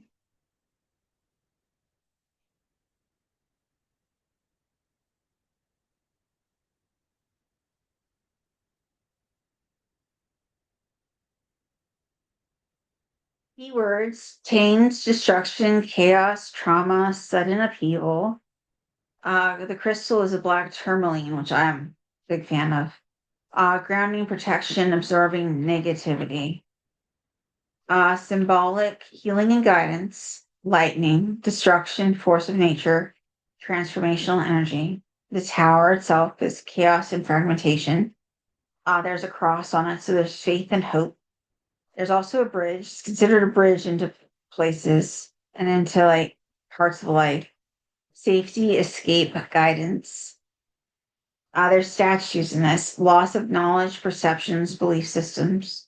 Crows. Oh, I love crows. So death and transformation, alchemy.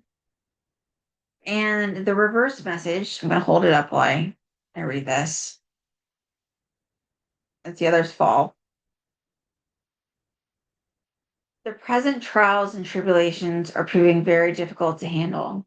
You may feel like you are losing control and are being forced to examine everything you held dear or thought to be true. Remember again, that's that truth. We've talked about true several times, which is not a word I use. So that means it's something else, right? If I don't use it. You may feel like you are losing control and are being forced to examine everything you held dear or thought to be true. It may be that you will need help or time to readjust, or maybe help yourself to changes. Building resilience will come again slowly and surely. Just be aware that it's okay to reach out for assistance in getting through the transition.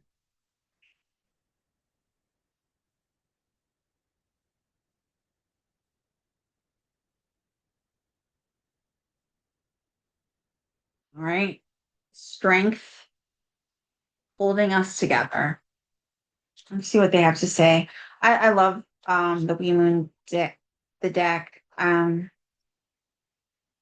always feel like strength. I'm like, it just is so like it's what it means, is strength, that we have to be strong and we have to but sometimes it's not so simple. Sometimes we're building quilts out of ourselves, you know? All right, this is holding us together. Inner resources, outer power. When push comes to shove, what inner resources can you call on for strength? How can you stay grounded, centered, and present in any situation? Power that comes from within, relating in a caring way, is far more resilient than reactivity and defensiveness. It actually gives a reverse, so let's talk about it just in case. Reverse is needing to have the upper hand to exert power over others, and requiring them to cut off from one's feeling in order to stay in control. Now, yours was upright, but a lot of the others in these cards don't have inversions, so I feel like I should read it. In a world where material values rule over human values, women are often left holding our worlds together, home and in society. You know how to be there for others, gather people together, reach out with love, give and get support, create sanctuary. And in this creating sanctuary, I really have this feeling that it's creating sanctuary for the self at the same time. You can like be that for others, but also be that for yourself.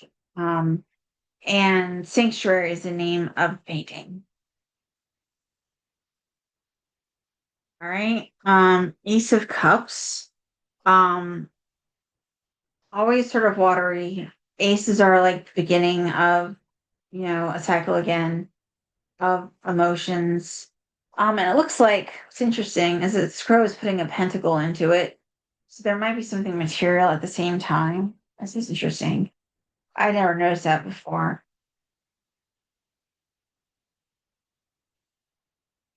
Flow is what they're calling it, flow.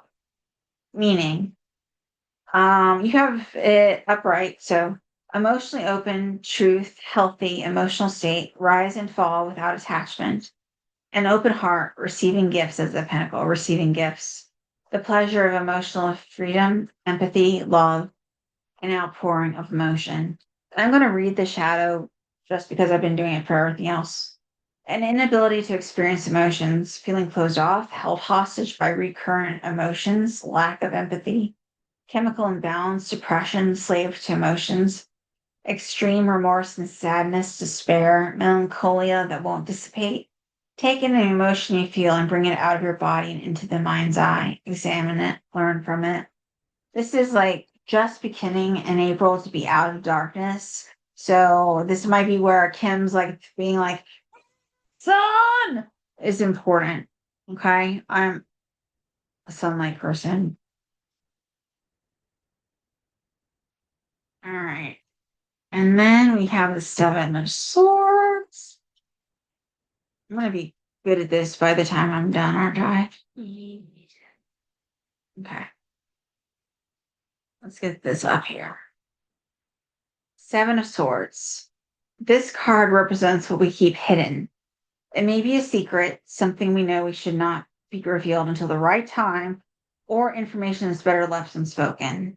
You don't always have to lay your cards on the table. Seven of Swords asks you to use a degree of strategy and defer some disclosures for a more appropriate time. There are times when it's necessary to keep silent or take alternative action. Honesty isn't always the wisest path. Make sure to ask yourself, am I in a situation where I'm acting dishonestly? How can I improve?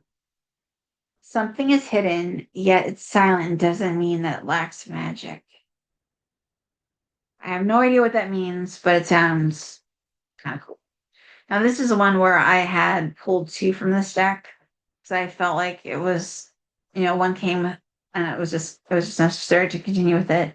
So this is the one that is having a hard time seeing the introverted King of Pentacles. See, it looks like I can sort of see that there's a man there. It's supposed to be almost like an ogre sort of thing going on.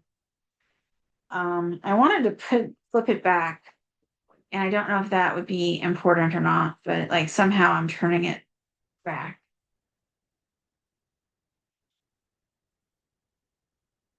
All right. And it was inverted. This doesn't do inversions, but just keep that in mind. The King of Pentacles symbolizes wealth and abundance that comes from the ability to share one's resources generously. He's worked hard to achieve the security required to live well, yet he doesn't overlook others. As with other kings, his charisma is amplified by his ability to give. His generosity attracts people who wish to learn and benefit from his knowledge and resources. He reminds us that true wealth resides not only in what we possess, but in what we make of it. So maybe you can sort of see it there. The ogre, like Little Thumb, is a character who inhabits periphery, trusts his magic. Okay. And then inverted, we have strength, which they're saying is courage. We've had strength before, haven't we? So we are always trying to have it like this. So I call this a questioning. So maybe what does that strength mean to you? What do you consider strong? Do you consider yourself strong? These are all like good journaling questions. Because like the idea is like you think that you should like feel this way all the time. You should have like the strength. We are just able to endure. But like there's endurance and then there's like getting past just enduring and being within our power. I think you're after being within your power. So having some questions about what does strength mean to you might be beneficial. All right, 39. We're going to see Benny again. Bend and be. It's that yogi. I adapt, shift, and grow. I am unbreakable. And then 14, mind your monkey business. So I think that means like a mind your own business. And I also think like we also like talk about our mind like monkeying around and having too much monkey thoughts or whatever. So being at peace, maybe meditating a little bit and like minding our own P's and Q's, our own business, and worrying about ourselves a little bit might help. Okay. We're getting there. We're now in May. Mhm.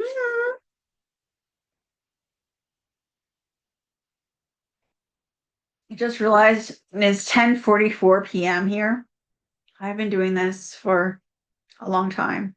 So I was pulling cards before. So it's been several hours now. Okay. So we have the Five of Cups, sorrow, that's what it's called. We have Seven of Air, Community Council, and it is like that way. It's like this. Yours was inverted, but I think it's interesting that it's inverted 7 of air, but really it's on the side. So that's usually what I do anyway. It's like, oh, it should be on the side. So that's interesting. So it's moving up, right? You have inverted Three of Pentacles, the upright Three of Cups, the inverted the Lovers, Soulmates, and Choices.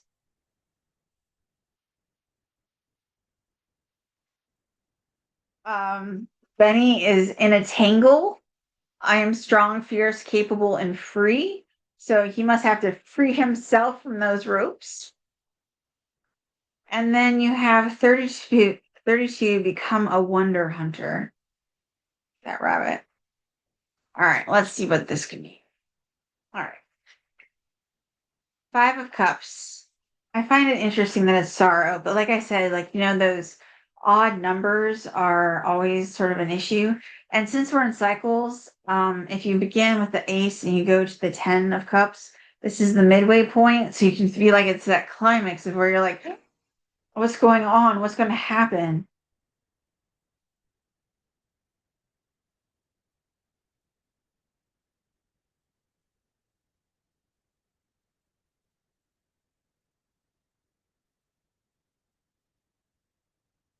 Okay. So 5 of Cups, keywords, sorrow, regret, disappointment, rumination. The crystal is malachite, uplifting, mood balancer, release, acceptance. So what I'm just not reading is all the artwork because then we'd be here for another 5 hours, and you also want to go on with your day. You might have to read. You might have to watch this month by month, the way that it's how long it is. Symbolic healing and guidance. Element is water. Qualities emotions, well being, health, nurturing, life giving. It's a 5, so it's a conflict, discord, miscommunication. There's a magpie, one for sorrow from the folk poem. River, emotions. Goddess, amulet, comfort. Nest and eggs, potential just out of sight. And its upright message is a situation of loss or great disappointment is upon you. It can be physically felt and very tangible, or also emotionally led. The cups show our emotional balance here, mostly drained and depleted, but with some reserves standing strong. Although these occurrences are being felt very strongly, and you may be in the midst of sorrow and regret about how things have played out, there is every indication that things will improve in the near future. Forget me nots gradually stir good memories and the important lesson learned, and then lead you to a happier, more secure place and peace of mind. And those forget me nots are over here. I don't know if you can see them, but they're the flowers that are on the side that are blue. So that might even be important to you, is like forget me nots. Way Moon, 7 of Air.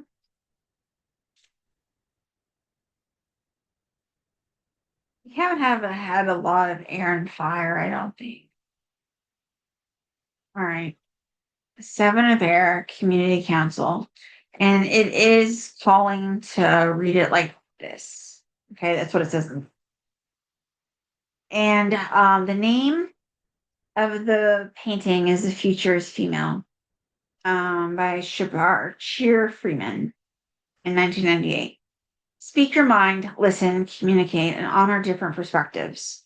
Women elders call the community together. Clan mothers tell stories that need to be heard. Sisters reflect on shared cultural values. Gather together, listen, and discuss what is happening and what needs to be done. One holds the world in her hands. One carries the medicine bag. One is telling it like it is. A spirit moves her. They are teaching by example the values of resilient cultures, living in a community with all voices in the circle of life represented. Listen in. Reverse, which it sort of was, can you not hear them? These four mothers remind us how to live in peace together with all our relations to co-create female-inspired future. Okay, and it was inverted. Remember, I was telling you, yeah. So I'm going to repeat that. Can you not hear them? These four mothers remind us how to live in peace together with all our relations to co-create a female-inspired future. I like that. I like that a lot. All right, then we have the inverted 3 of Pentacles in the dark wood tarot. I think it just turned itself upright. So as it's turning on my that's always weird when that happens. Sorry. What am I looking for? Yep, it went upright.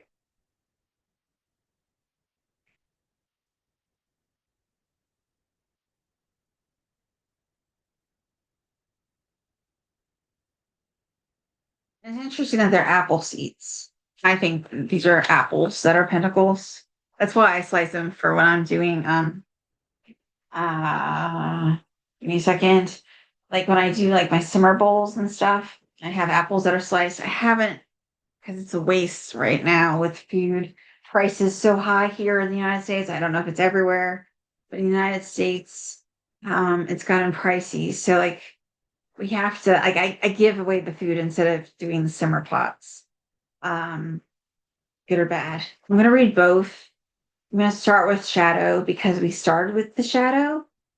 And then I'm going to go to the meaning of upright because it just changed itself to upright. whatever reason. Three of Pentacles, shadow. The preoccupation with space can turn into obsessive compulsive behavior. The need to control things, people, and create a flow. And now we'll go to the meaning that it now has decided to do. The three reflects creation and expansion on the material level. Ingredients come together, words flow, the working structure appears. People appear synchronistically. The money you require shows up. Doors open in unexpected places. Creativity feels effortless. You move faster and farther with less effort. Spatial relations and objects can be manipulated and arranged to aid the flow of energy. It is quite possible to clear space in the material world to make space for new possibilities in the energetic world. Okay, and it went up right, so something's going on, baby. And technically it's going on in May, but something must have changed because it sure was like, wasn't just sliding, it was definitely like turning. So something's going on. Okay. All right. And then we have the Three of Cups.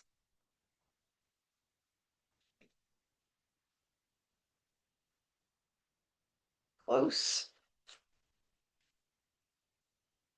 All right. Three of Cups.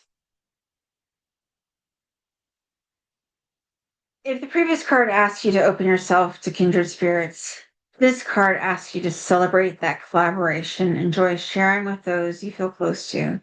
It prompts you to live fully in the present moment and appreciate the meaningful relationships that surround you.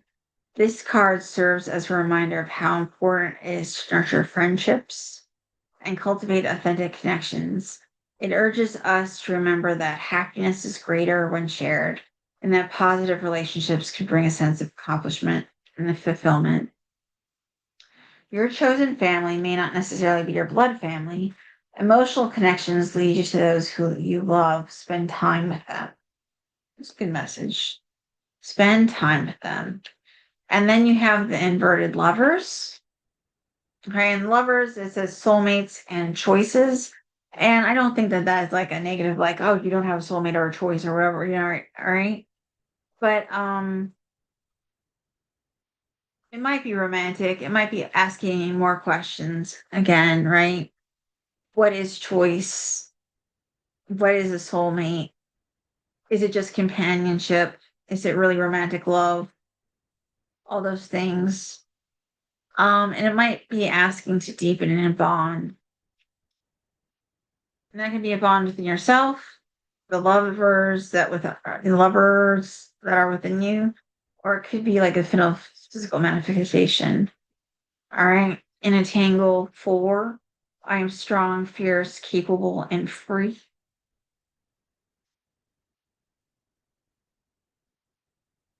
And 32, become a wonder hunter. I wanted to say a wander, like a wandering warrior or something. So if that it comes up too, right? All right, become a wonder hunter. Okay, drink water. June. So we're halfway through the year, pretty much. Okay. June. The Fool. All right, it's 10:55. This might be a long one. All right. So we have an inverted 2 of fire, the art of love. All right. And usually these have been upright, you know, like in the deck, but all right. 10 of wands, inverted.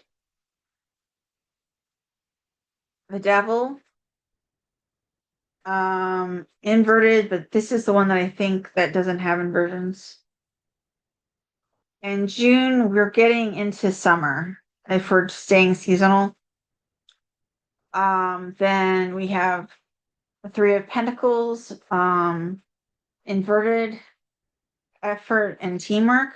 Remember, we just had 3 of Pentacles in another deck, inverted. So it might still be in that energy.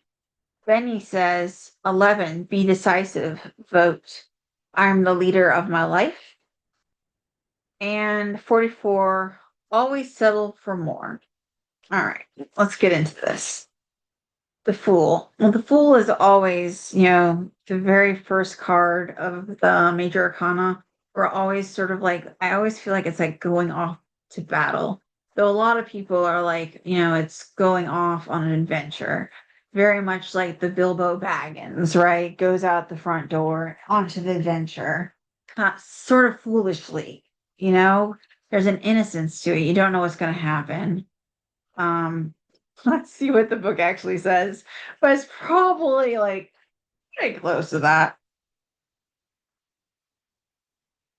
Keywords: innocence, beginnings, adventure, carefree, trust. The crystal is hematite, protection, grounding, courage. Symbolic healing and guidance. Ouroboros, Ouroboros. Infinity, circle of life and death. The daisy, innocence, purity, birth, new beginnings. There's a fairy ring, veil of forgetfulness, time travel, portals. Dog, loyalty, trust. Feather, pure potential, spiritual protection. And you got the upright. There is a particular joy and rejuvenation in your energy at present. It is a wonderful time to start something new with no expectations or real commitment. Exploration, creativity, and spontaneous decisions are exciting and favorable. Make time to smell the daisies and enjoy the moment. Take a leap of faith. The timing is right. And that's like right at the beginning of like the summary sort of period. So, time for adventure. All right. And then the art of Two of Fire. And it was inverted, so if it talks about it, we have to talk. All right. Two of Fire, Art of Love. It's considered a fixed sign, I guess, is what it's saying. And the name of the picture is You Are Loved by Melissa Harris in 1992. Fire provides heat, light, and power. In the watery realm of emotion, it cooks up the energy of attraction, or its opposite of reverse. All right, we had reverse, so maybe less attraction. Fire also stimulates creativity, urging you to express yourself in new ways. The Two of Fire card is about relationship. 1 plus 1 equals 2. Two planets directly across from one another in the circle of the zodiac card in an aspect of opposition and can signify polarization or a complementary and mutually supportive aspect. The duality of the fire element is the positive, attracting, and our negative, opposing charge that affects the dynamics of the relationship. Fire energy lets us know immediately which way we are reacting to another. Our sparks flying. Okay, I'm going to get this closer. Our sparks flying. The art of love. And I think that's something that we all need to sort of like learn is that art is love, love is art. I mean, I always say that every one of my poems is a love song. Um, whether it's about tragedies or atrocities or anything else, there's still something about the human nature that is love. Now the next one is a 10 of wands inverted.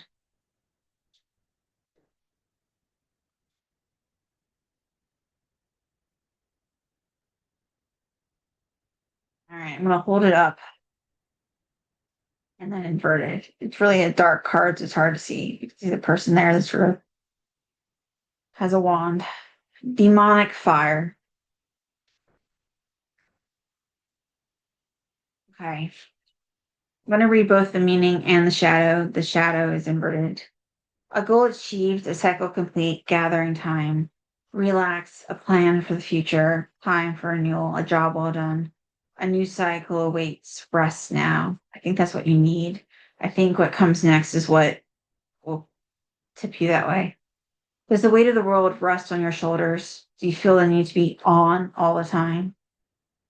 Are you a people pleaser? What is the payoff you receive? How can you change this? It's a card definitely of my own heart. It definitely speaks to me. I'm always like Brian used to be like, all you do is try to please people. And I admit it.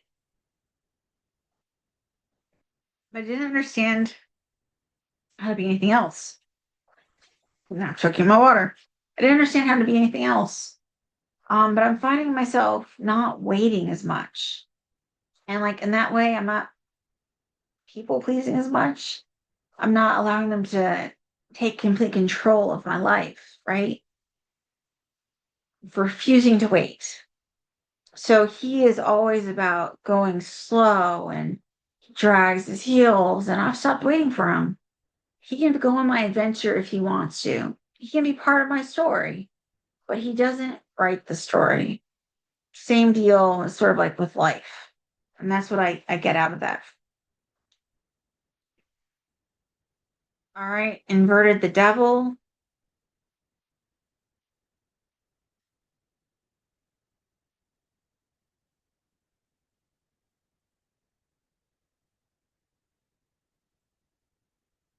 Am I confused about which one is that I'm looking at? Yes, yes, I am.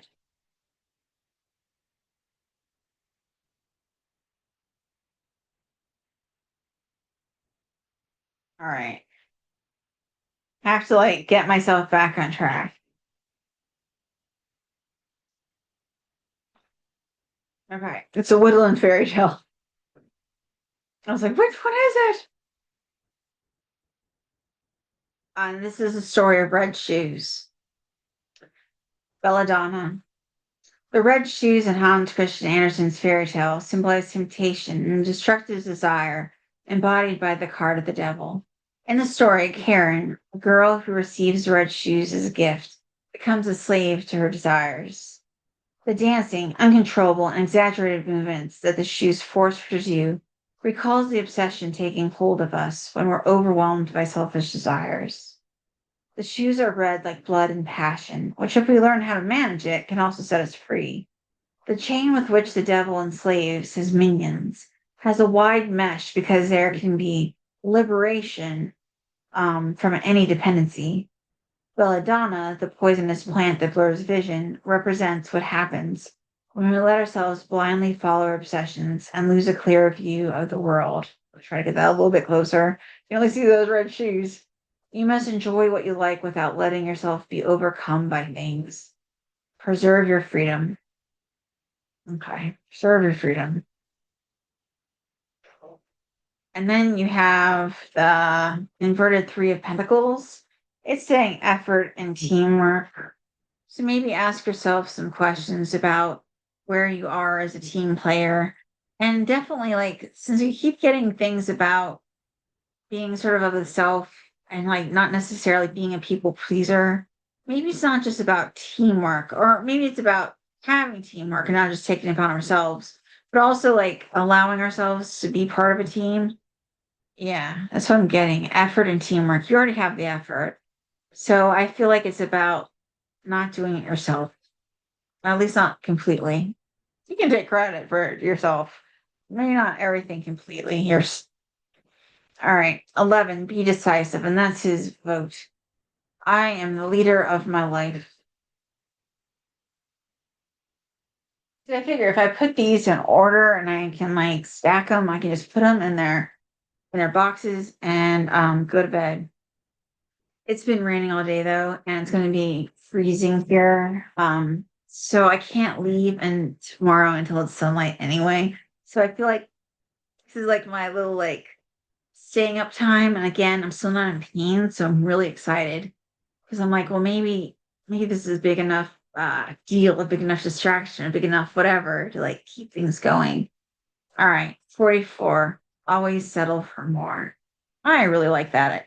Always settle for more. All right, we're into July. Still height of summer, I would say. Whew. All right. We have inverted temperance. We have three of earth, Gaia rhythms. We have upright high priestess, sort of seer, sort of. We have inverted seven of wands, which they call defense and blocking. Oh, I was reading this one. I was like, that's not the one that I was. All right, inverted Nine of Cups. And then seven, fertile foundation. Joy sprouts within me. And then grow belonging. 26. And I'll always repeat those back. Because I like hearing them again. I don't know why. That's a Kim thing, perhaps. All right. So, just as an aside, I have the temperance card on top of the Gaia rhythms. The way that it's situated, it looks like this. So, temperance on top, Gaia rhythms, and that's how I'm like reading them. I don't know why that matters, but somehow it sort of does. You might know better than me. I don't.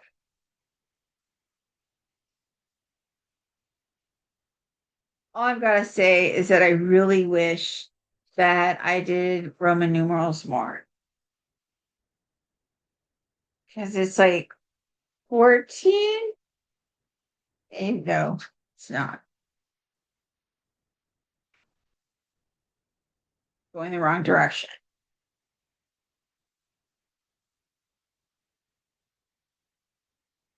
Here we are.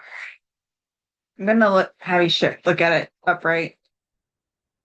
Okay. It was keywords: balance, guidance, patience, trust, healing. Crystal is the rose quartz. Unconditional, unconditional love, self love, healing. I feel compelled to bring up that pink card again. Mm. All right. Unconditional love. Maybe that's the key. Okay.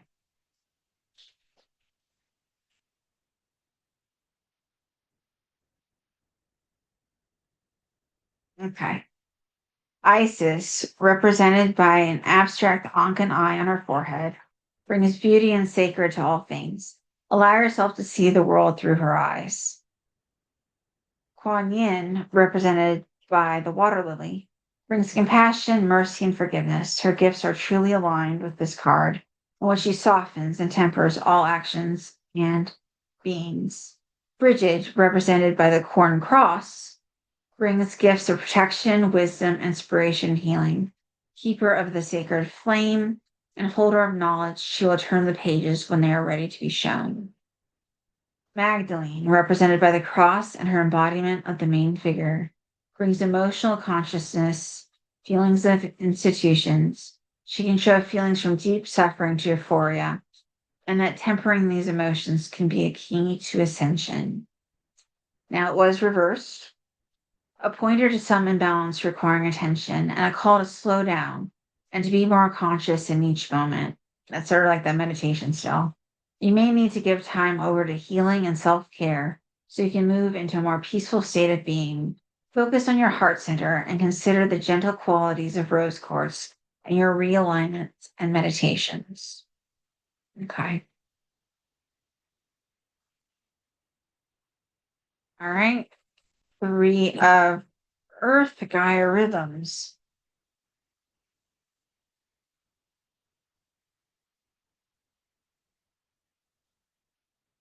Ah, I didn't realize what it was. She is playing a guitar or something of that nature. The creation song is what it's called. Gaia rhythms. Attuned to nature, sing your heart songs, strum the hum of the universe. The art of harmony is an act of creation, and nature as in your life. Ground yourself in Gaia rhythms. Float with the clouds. Flow with the streams. Fire up the energies and synthesize the sounds of the elements all around and within you. The first three numbered cards in each element are like waltz steps, laying down a rhythmic template of the qualities cardinal, fixed, mutable. They repeat in the next three numbers and the next in ways of ever more complex harmonies. When we collaborate in harmony with others, we reflect the triple helix of cosmic flow, more in sync with the universe and able to receive its gifts. Join the trines in harmonic relationship. And I'll put it up again.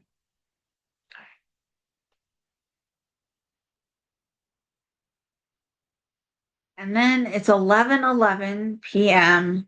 And this is I realize it's a 2, but it looks like an 11:11. Um, I don't know if that matters, but calling it out there. High Priestess. Actually, that might actually be an 11.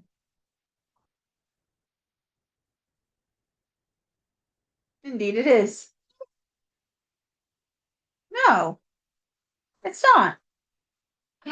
So confusing.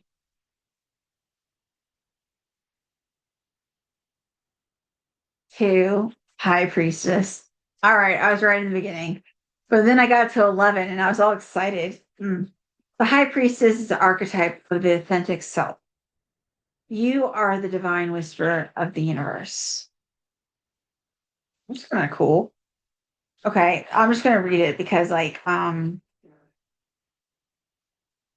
must have. Oh, it does have a second page. It's like I don't see how it cannot. Okay, here we go. Meaning silence, secrets, darkness, evolution of the soul, the blueprint of your personality, talents and traits, a deep knowledge and third eye vision, activated intuition, lunar cycles, inner knowledge, personal authenticity. And then the shadow, which you had it up right. So don't worry about the shadow as much, but I'm still reading it. Self indulgent and self centered, narcissistic, obsessed with the self, an exaggerated sense of importance, excessive need for admiration, lack of empathy, distrust, and an inability to follow one's own inner voice. Okay. I don't get that you're not following your own inner voice, but I wanted to read what it could be. All right, and this is an inverted 7 of Wands, defense and blocking. And like I said, odd numbers are usually like what are considered like the more negative or the ones that you have to really think about internally, excuse me. Um, so defense and blocking, there might actually be like there's not this fence. I see it as a fence, like there's a fence there, you can see through it, but it's still keeping you away from something. I think that's going away. I think that some of your blocks, some of your ones that you built up yourself, some of the defenses, you're trying to like let go and release. Knight of Cups. And it was inverted. Uh,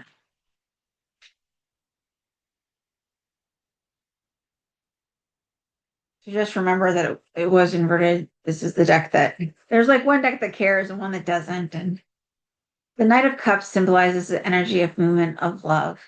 In its most romantic and idealized state, he's a dreamer committed to realizing all of his fantasies, and he loves establishing emotional bonds with these others.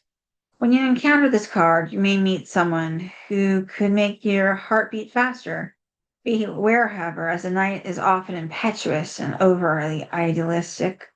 Remember to make kindness and understanding integral parts of your romantic life and allow yourself to be guided by passion. The young count begins his adventure guided solely by his heart, his most important strength. If you follow his lead, new and unpredictable paths may be open to you. Okay. And then we've got Benny, the fertile foundation, all that growing, summer season. And it's about in July. When do carrots get pulled up? Maybe a little bit later. Joy sprouts within me.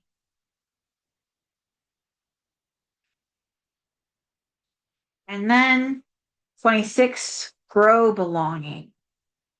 So it's not something that we always start with, but we are making it. We are growing our own belonging.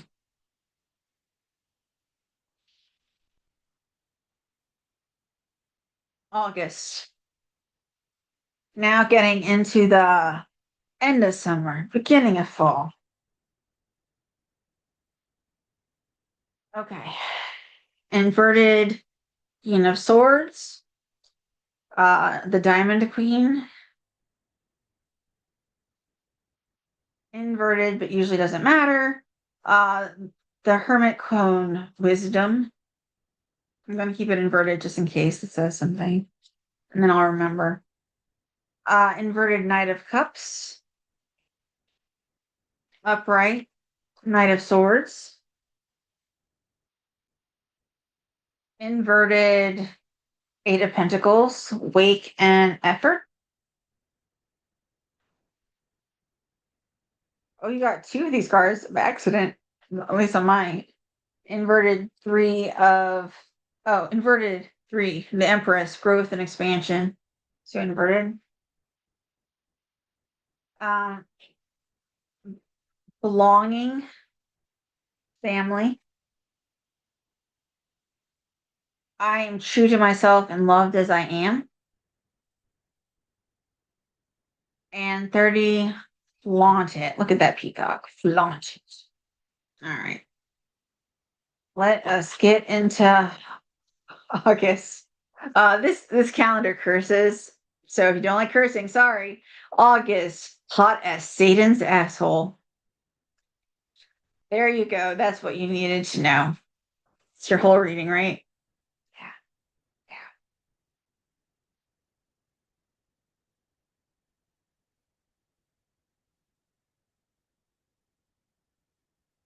Yeah. All right. Queen of Swords inverted. The Diamond Queen. Keywords: fair, judgment, progressive, equality, direct. Crystal, diamond, strength, invincible, integrity. The symbolic healing and guidance element is air. Qualities: truth, intellect, justice. Because it's with the queen, feminine, mature, nurturing ruler. There's cats, intent, self-assured, aloof, confident. The butterflies on it are transformation, change, progress, the power to influence. Blue cloud, heart-centered decisions, throat chakra, immutable. Coin purse, fairness, generosity. And it is reversed. When reversed, the message is a reminder to balance the traits of this queen carefully. She is neither too emotional nor too stern or cold, as neither extreme serves her well. The lesson here is not to let your heart rule your head in difficult situations. It also to remember to keep your power in check and not judge too harshly or act in a cruel, dismissive way. And I'm going to put that back up there.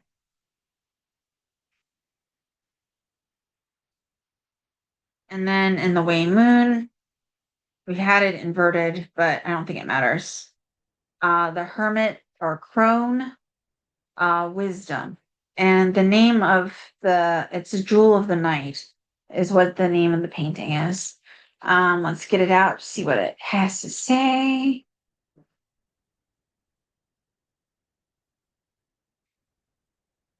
Wisdom. Inner guidance is a gift of solitude. Take refuge in silence, stillness, retreat from busyness of life.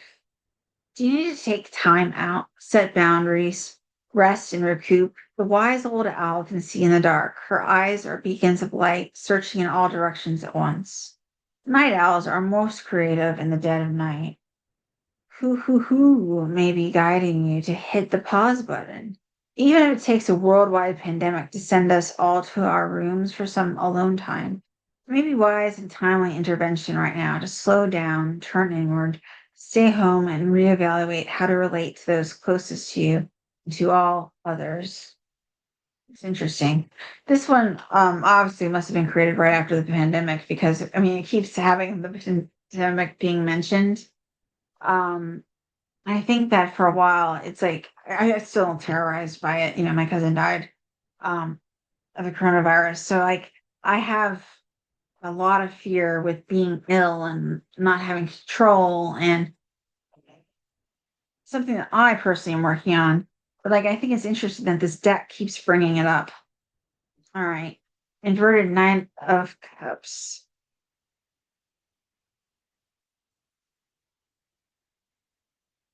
the romantic. All right. So the meaning upright though, but you know, as I said, you get both. Romance, sweet nothings, charming nature, romantic messages are on the way. Poetry and prose, passionate suitor, dazzling display of affection. In the shadow, Clingy, needing of affection and attention, thinking one's talent is far greater than it actually is, unable to commit to relationships, prone to jealousy, self indulgent and self centered, successful liar, flair for deception, aware of social standing, desperate to fit in, self indulgent. I don't know how that works, but you might. You might have like some semblance, and it'll be in August. So, Night of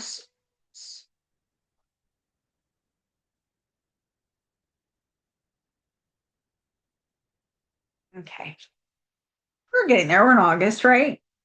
Might be done by 1 a.m. Who knows? We might be mopping at 1. All right. Knight of Swords, upright. The Knight of Swords signifies action, determination, and the search for truth. He symbolizes an impulsive, courageous individual with an acute analytical sense.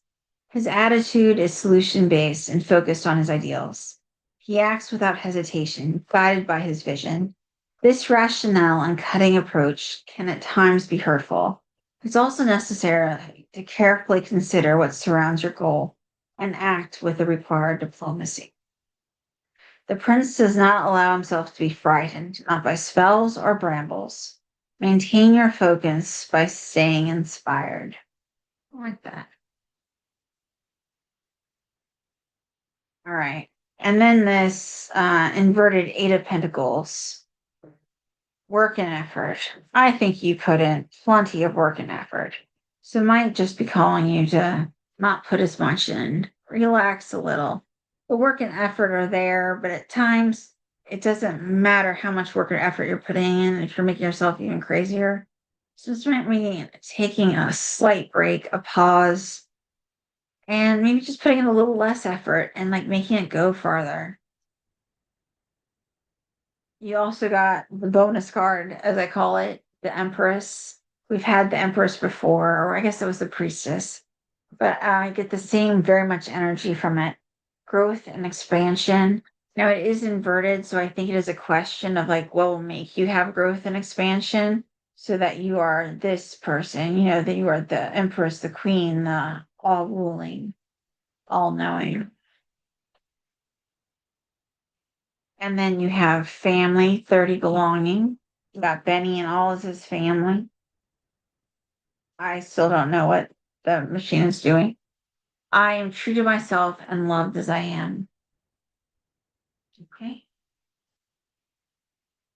And then 30, flaunt it. So in August, flaunt it. Be that peacock. Wear something very fine. Okay. Then September, which is like really getting sort of into the fall. Okay. So we're going back into the seasonal, right? Like you've asked for. So you have the inverted Knight of Swords, the challenge. You have inverted, but doesn't matter. Earth matriarch, saving seas. Now I'm going to keep it inverted just in case so that I remember. Upright, judgment. Inverted, Three of Swords.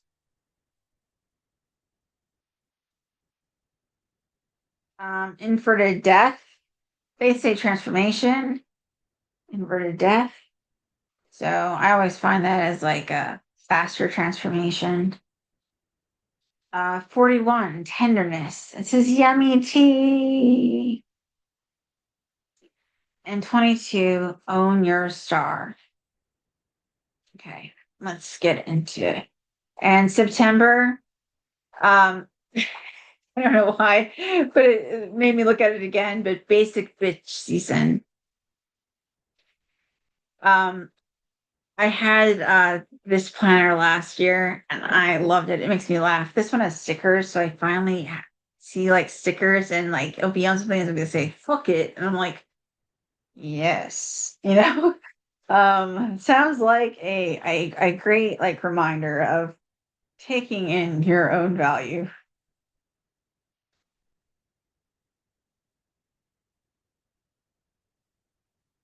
All right, Knight of Swords.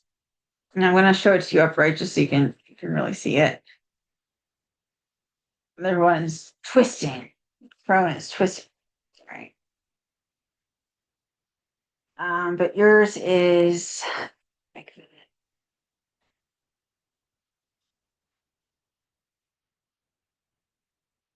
the pile is just like dangerous. All right. Keywords: action, ambition, success. The crystal is duminorite, Dumortierit, and it bolsters confidence, strength, encourages fearlessness, and overcoming phobias. The symbolic healing and guidance, element air, qualities, truth, intellect, justice. Knights are action, vitality, service, and honor. Crystal, focus, clarity, vision. And the panther in it, power, protection, courage, intellect. And it was reversed. The knight sometimes moves with haste. You may be feeling restless, on edge, a bit scattered. Watch out for multitasking, overloading, and overwhelm. Being proactive is still the best thing, but slow down a bit and be more mindful of each stage. This knight has feline resources of focus and patience balance him. So use those well, but rein in your impatient nature for the best results. Think of a cat that needs to sleep much of the day to optimize its active hours. And then we have Earth Maiden, saving seeds. Oh, excuse me. I said maiden, matriarch, but maybe maiden is also something that's necessary.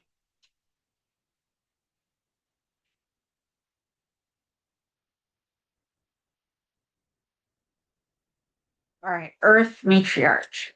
Matriarch. We'll see if I can say it. Saving seeds.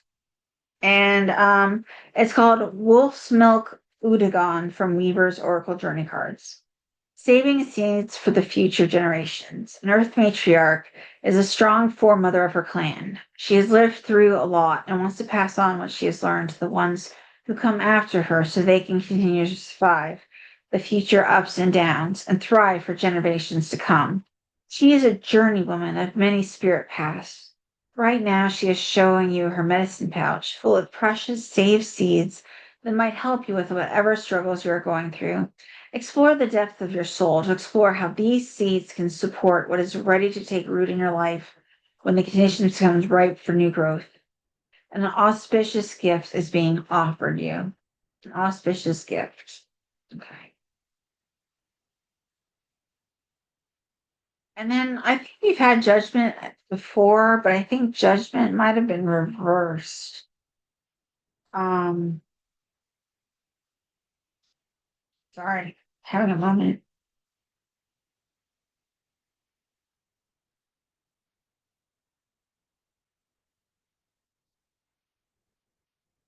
So this is now judgment upright.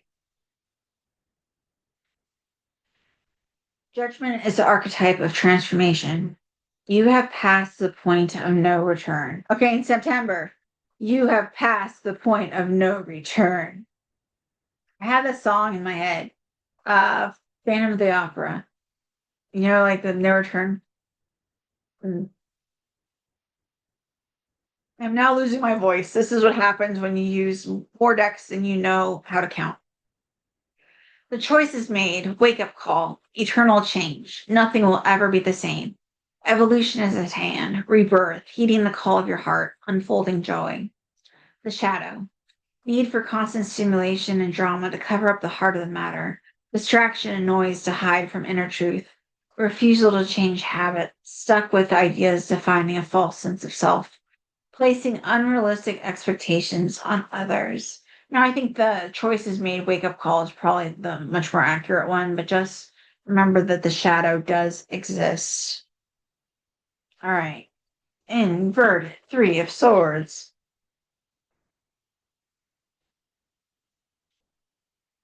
All right. And this is one that doesn't really do inversions, but here we go. It's a big fire with the king next to it, and there's spindles. Okay. And This card embodies a powerful message. You are going through a challenging time. Your heart has been broken, and wounds will take time to heal. Everyone faces pain and loss, yet their hearts keep beating. So will yours. But you may take some time out to process the loss. The Three of Swords is also a reminder of your resilience. It doesn't ask you to always be strong and allows you to feel and accept your pain. Remember that you are strong and that your heart will continue beating. Sometimes we cannot escape pain, so we must face it. The king burns all the spindles in the kingdom, and he cannot change his daughter's fate. All right. And then we have this transformation, the death inverted. I always feel like I said that it's more swift and more sweet. And I don't think it's actually about physical death, although you can sort of see like the reaper there. I think that that reaper is probably more about change. And it could be a seasonal September, an actual reaper and transformation. So an inverted, probably questioning again, a need for transformation. How do you get there? 41, tenderness. And maybe that's your answer. I am gentle with myself.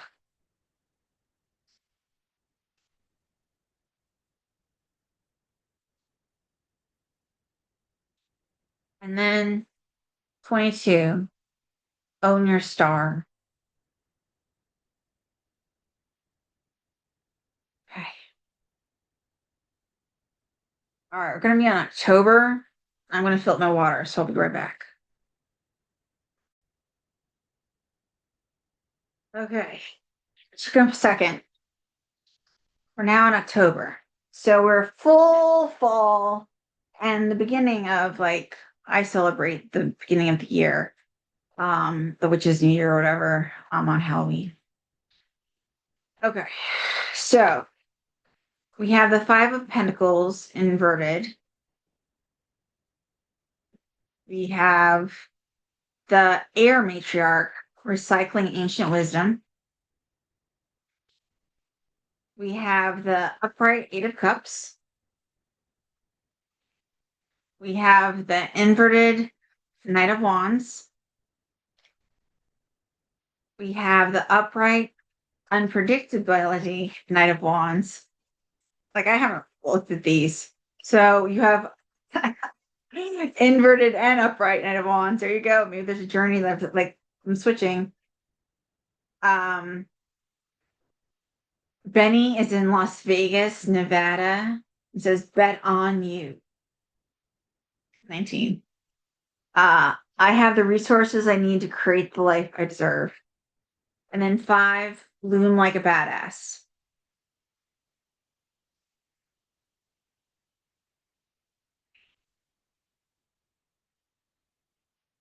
Not many more to go. Well, I mean, like there's plenty of cards still, but not many more months.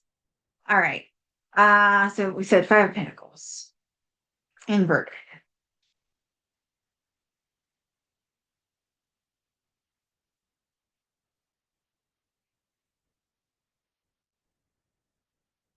Okay, and it says 5 of Pentacles, Aurora.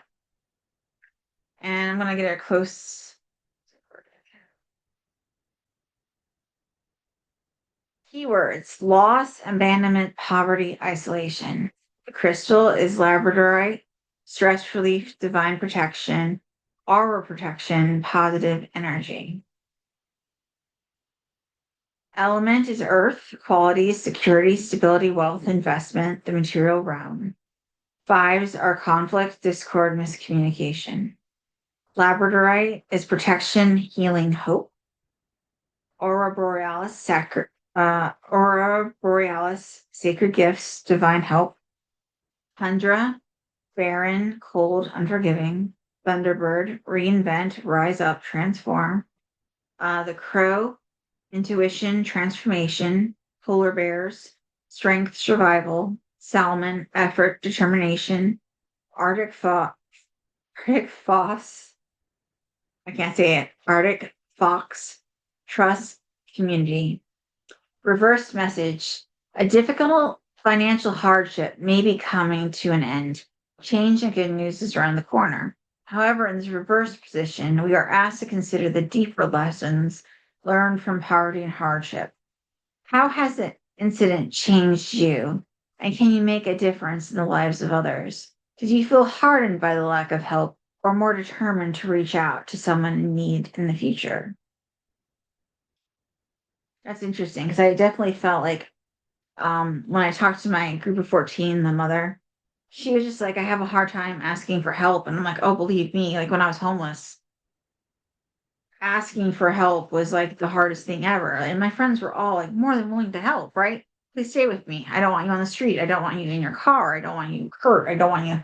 And yet, like just asking for that help, let alone move heaven and earth to, to give that help originally, but to take it is also difficult. And I think that is also asking us like that, is also, like take that help.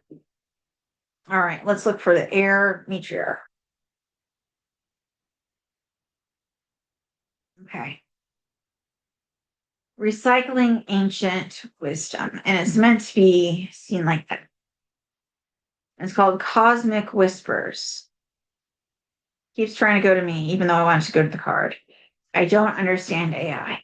It must be it. I don't know. Matrix, Autumn, Waning, West, Aquarius, Uranus. Goddess of creation breathes life into the cosmos. Whispers and symbols, links, chains of visions, releases swirls of inspiration. Consciousness of our foremothers circulates in air, spirit incarnate, shining in the stars. Her hands are open, offering infinite creativity, in touch with the ancients and ones yet to be born. She harvests the experience of the past, takes it in each moment, and generates the future simultaneously. Wisps of stardust dance freely in air, recycling the wisdom of the ages throughout time and space. Look to her for wisdom, teachings from the spirit world. What's your creation story? What are you visioning now? Believe in yourself. Don't hold back. Like that. All right. Eight of Cups.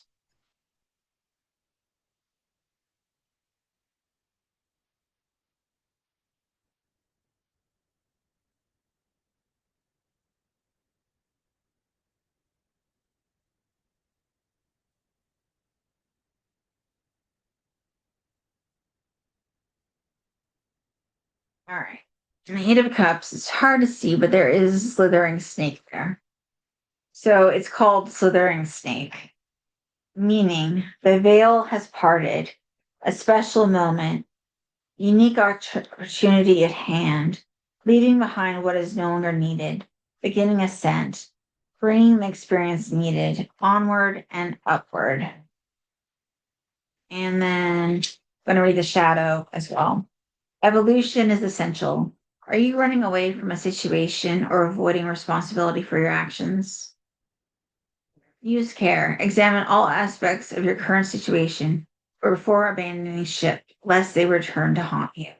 You will revisit the same energies, cycles, and patterns wearing a different mask.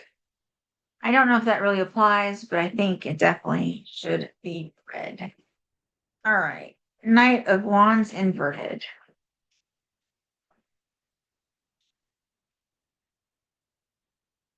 And this is one that doesn't really.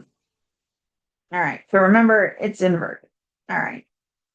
The Knight of Wands is a figure of great action. She embodies the determination and courage required to pursue her goals. If you encounter her, it means that it's time to act, to carry out your plans and follow your passion. She asks you to experiment, confidently embracing change, and to challenge yourself by pursuing your ambitions with conviction. Very energetic. She may at overtimes overdo it, especially when she's invested in the action she's pursuing. She's impulsive and instinctive, just like the energy symbolized by this card. Courage comes from strength of your heart. Draw from the source like Gretel and her ambitious energy. Okay.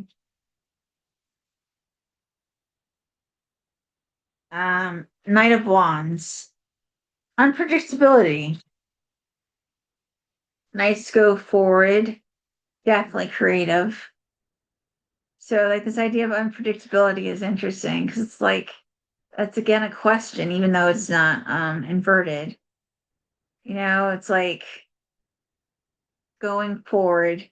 But I think, wands usually are fire, so they're not as intellectual as like the swords, or it's like all about thought. Some of this is about passion, not necessarily with emotion, like type of passion, but like with a fierceness. I think that that is probably what that means. Unpredictability. You don't know what's coming. They don't know what's coming. And when you go to them, you can be unpredictable. It doesn't mean unreliable. I was called to say that. So, whatever. Welcome to the fabulous Las Vegas, bunny. Bet on you. 19. I have the resources I need to create the life I deserve.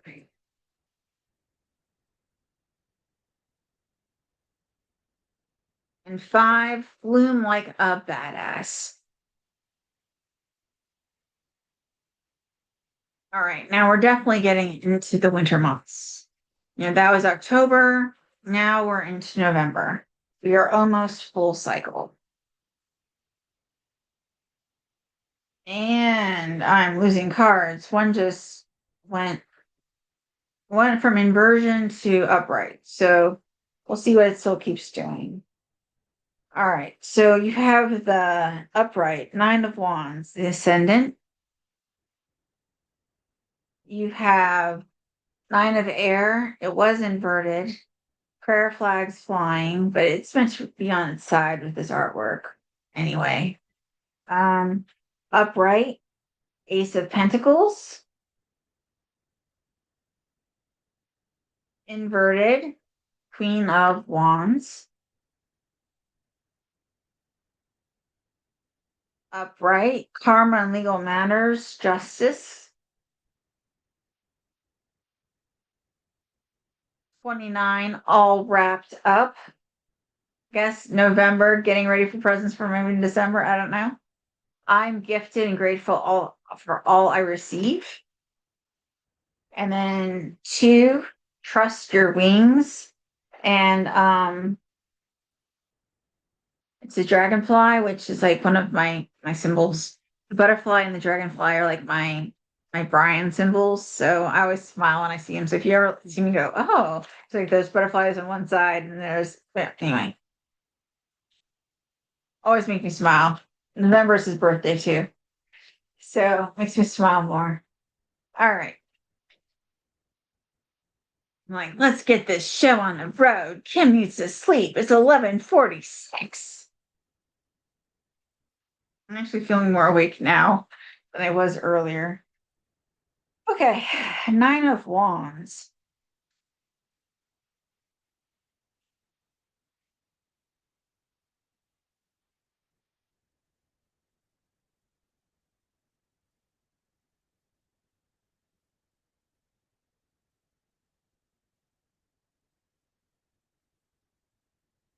Looking.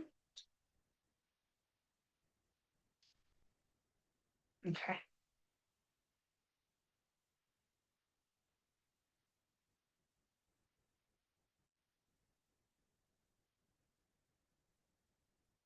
All right. Upright. 9 of Wands. The Ascendant. Keywords: persistence, stamina, struggle, survival. Crystal, moss agate boosts immunity, strength, persistence, endurance, healing, and recovery.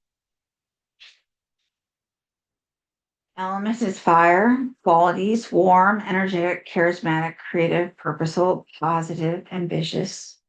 Because it's a 9, it's inner strength, big lessons, enlightenment. It's a phoenix, rising, survival, immortality, rebirth, knowledge, transformation, fire. The butterfly is already there. Also, transformative energies.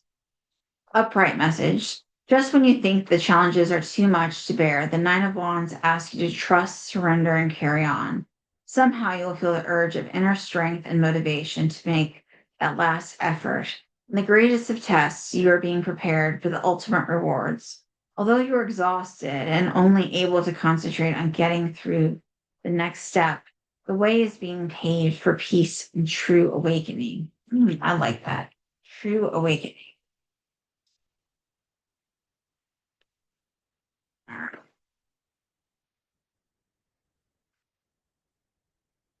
Nine of air.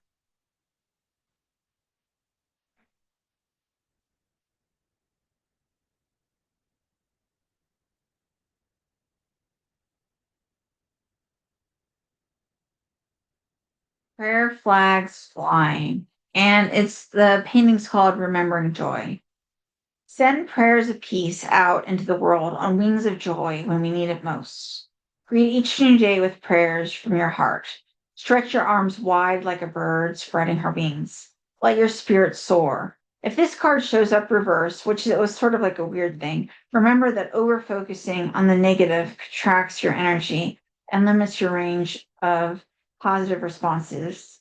The sheer expansiveness of joy and opening your heart to connect with yourself and others transcends the troubles of the world and allows you to cope with difficulty more constructively.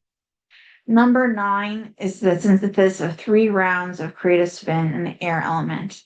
Notice how your perspective shifts with this approach to your inquiry.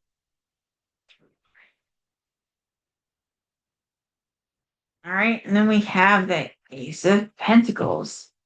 All right, another beginning, upright, beginning of the cycle, perhaps another beginning of the cycle, because we've had several of the threes, inverted 3 of Pentacles. Let's see what the Ace of Pentacles is.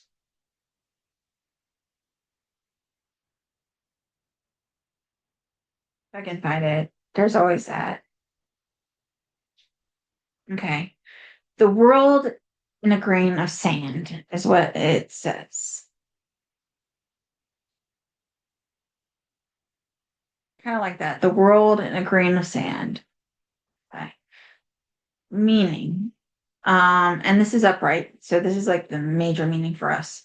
A windfall of money, an opportunity bearing fruit appears, a new idea leading through a gate of possibility. What you need shows up. You see the forest of the trees, an appreciation of nature, dynamically living inside the body.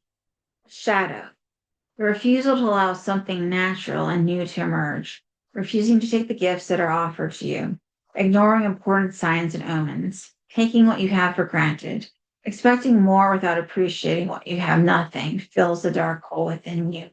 To refuse that knowledge. Peace comes from the inside out, not the outside in. I think the important part of that, I was sort of going through it because a lot of it doesn't apply.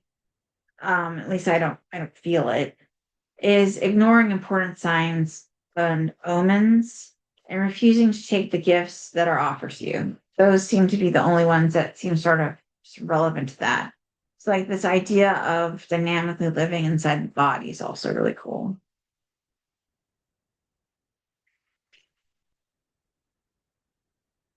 All right. And then we have the Queen of Wands. Ours is reversed, but like I said, in this deck, it doesn't really matter. But in case you want to look it up, see, it's one of the darker cards, so it's hard to sort of see her. She's sort of in shade. We are in the presence of the full creative and charismatic power of fire. Queen of Wands symbolizes inner strength and utter self confidence. She's capable of fully developing her potential and represents personal expression. She encourages you to nurture your passion and embrace your uniqueness without fear of losing your creativity, even in everyday life. She's a true witch which transforms what she touches, channeling her energies to the fullest. This card brings a pinch of magic to brighten your days. A witch is someone who has great power in her hands and knows how to use it. All right, and you have justice, karma, and legal matters. So I always think of justice almost as balance too. Like with balancing the good and the bad, and justice versus vengeance. So if something irks you or you feel like you've been done wrong, we're asked for justice and not really revenge. That's what I got. I don't know. It's usually not what I would say, but that's what I got. 29, all wrapped up. I'm gifted and grateful for all that I receive. Again, that's that acceptance of gifts, right? Of what we're receiving. And then 2, trust your wings. Okay, now we're on to the final month that I drew. All right, we're back to December. December 2026. We have inverted 9 of Cups, the Wishmaker. We have inverted Fire Matriarch, Ancestral Power. I'm just going to leave her inverted for now in case it matters. Inverted 5 of Wands.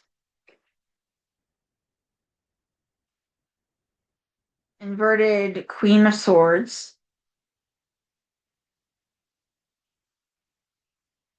7 of Pentacles, investing and waiting. So probably seeds for the future for the next year.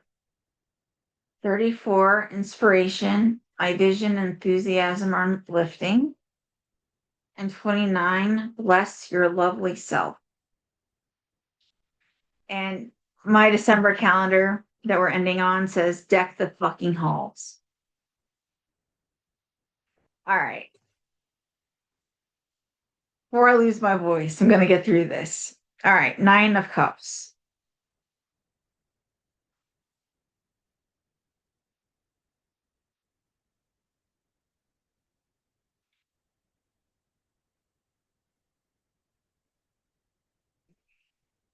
And it is inverted, the Wishmaker. Keywords: contentment, satisfaction, enjoyment. The crystal is Amazonite, calm, well being, positivity, the law of attraction. The element, water. Qualities: emotions, well being, health, nurturing, life giving. Because it's a 9s, it's inner strength, big life lessons, enlightenment. The cat, contentment, harmony, satisfaction. Ladybird, luck, blessings, attraction. Sunflower, enjoyment, abundance. Toadstools, magic. I'm gonna lift it up for a second more so you can see it. See.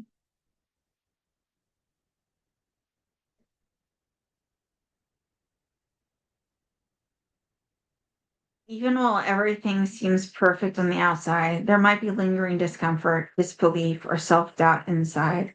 Even the best of times, there is a niggling worry that things are too good to be true. Go within and find the roots of this unease. Find the things that need to heal deep in the shadow self and confront the fear that rises up when times are especially good. Use this opportunity well. That's a good message for like the end of the year, I think, definitely. All right. Fire Matriarch. Ancestral power. And I think she was inverted and now she's upright and all right. We'll go with it. This matriarch foremother lives the values of her culture and passes them on to her people, her clan, her community, the offspring of her life's work. With the sun at her back, the strength of her ancestor guides her. She carries inherent wisdom, power, and beauty of her people on her shoulders, and in her gestures, all centered within the cauldron of her body. She holds forth from that place, the energy from her heart spiraling up to her throat and out into the world, like rays of sun, providing sustenance for all that grows. You hold a vast reservoir of inherited cultural lessons in your being. How are you sorting out and sharing the harvest of your life experience? And the name of the painting is Blessing. All right. And then we have the 5 of Wands.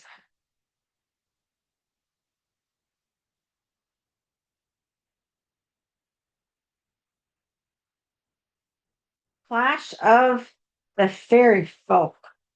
Now it's inverted, but I'm going to give you both like usual. Like that.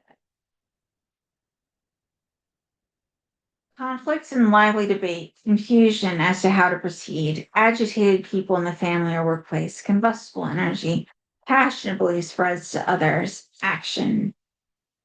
And then the shadow that we're being called to, I think I have the wrong page. The shadow.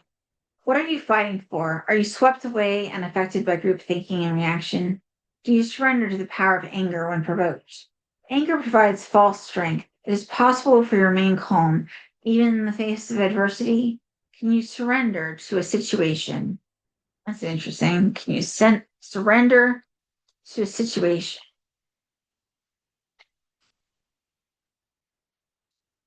All right. And then we have the Queen of Swords. It is inverted, just, so that you remember this is the one that doesn't talk about it. So it technically is. The Queen of Swords symbolizes intelligence, logic, and insight, skilled at analyzing problems and making decisions based on reason. She pushes you to think strategically. She's become who she is traversing the suit of swords and its pain and transformation. She knows how to communicate assertively and to get deeply into things. She encourages you to be objective and make decisions based on logic rather than emotion. This card signifies the importance of developing a clear and critical mind. Rosamund goes through an initiation that leaves her feeling powerful, free, and mature. Ground yourself in her strength.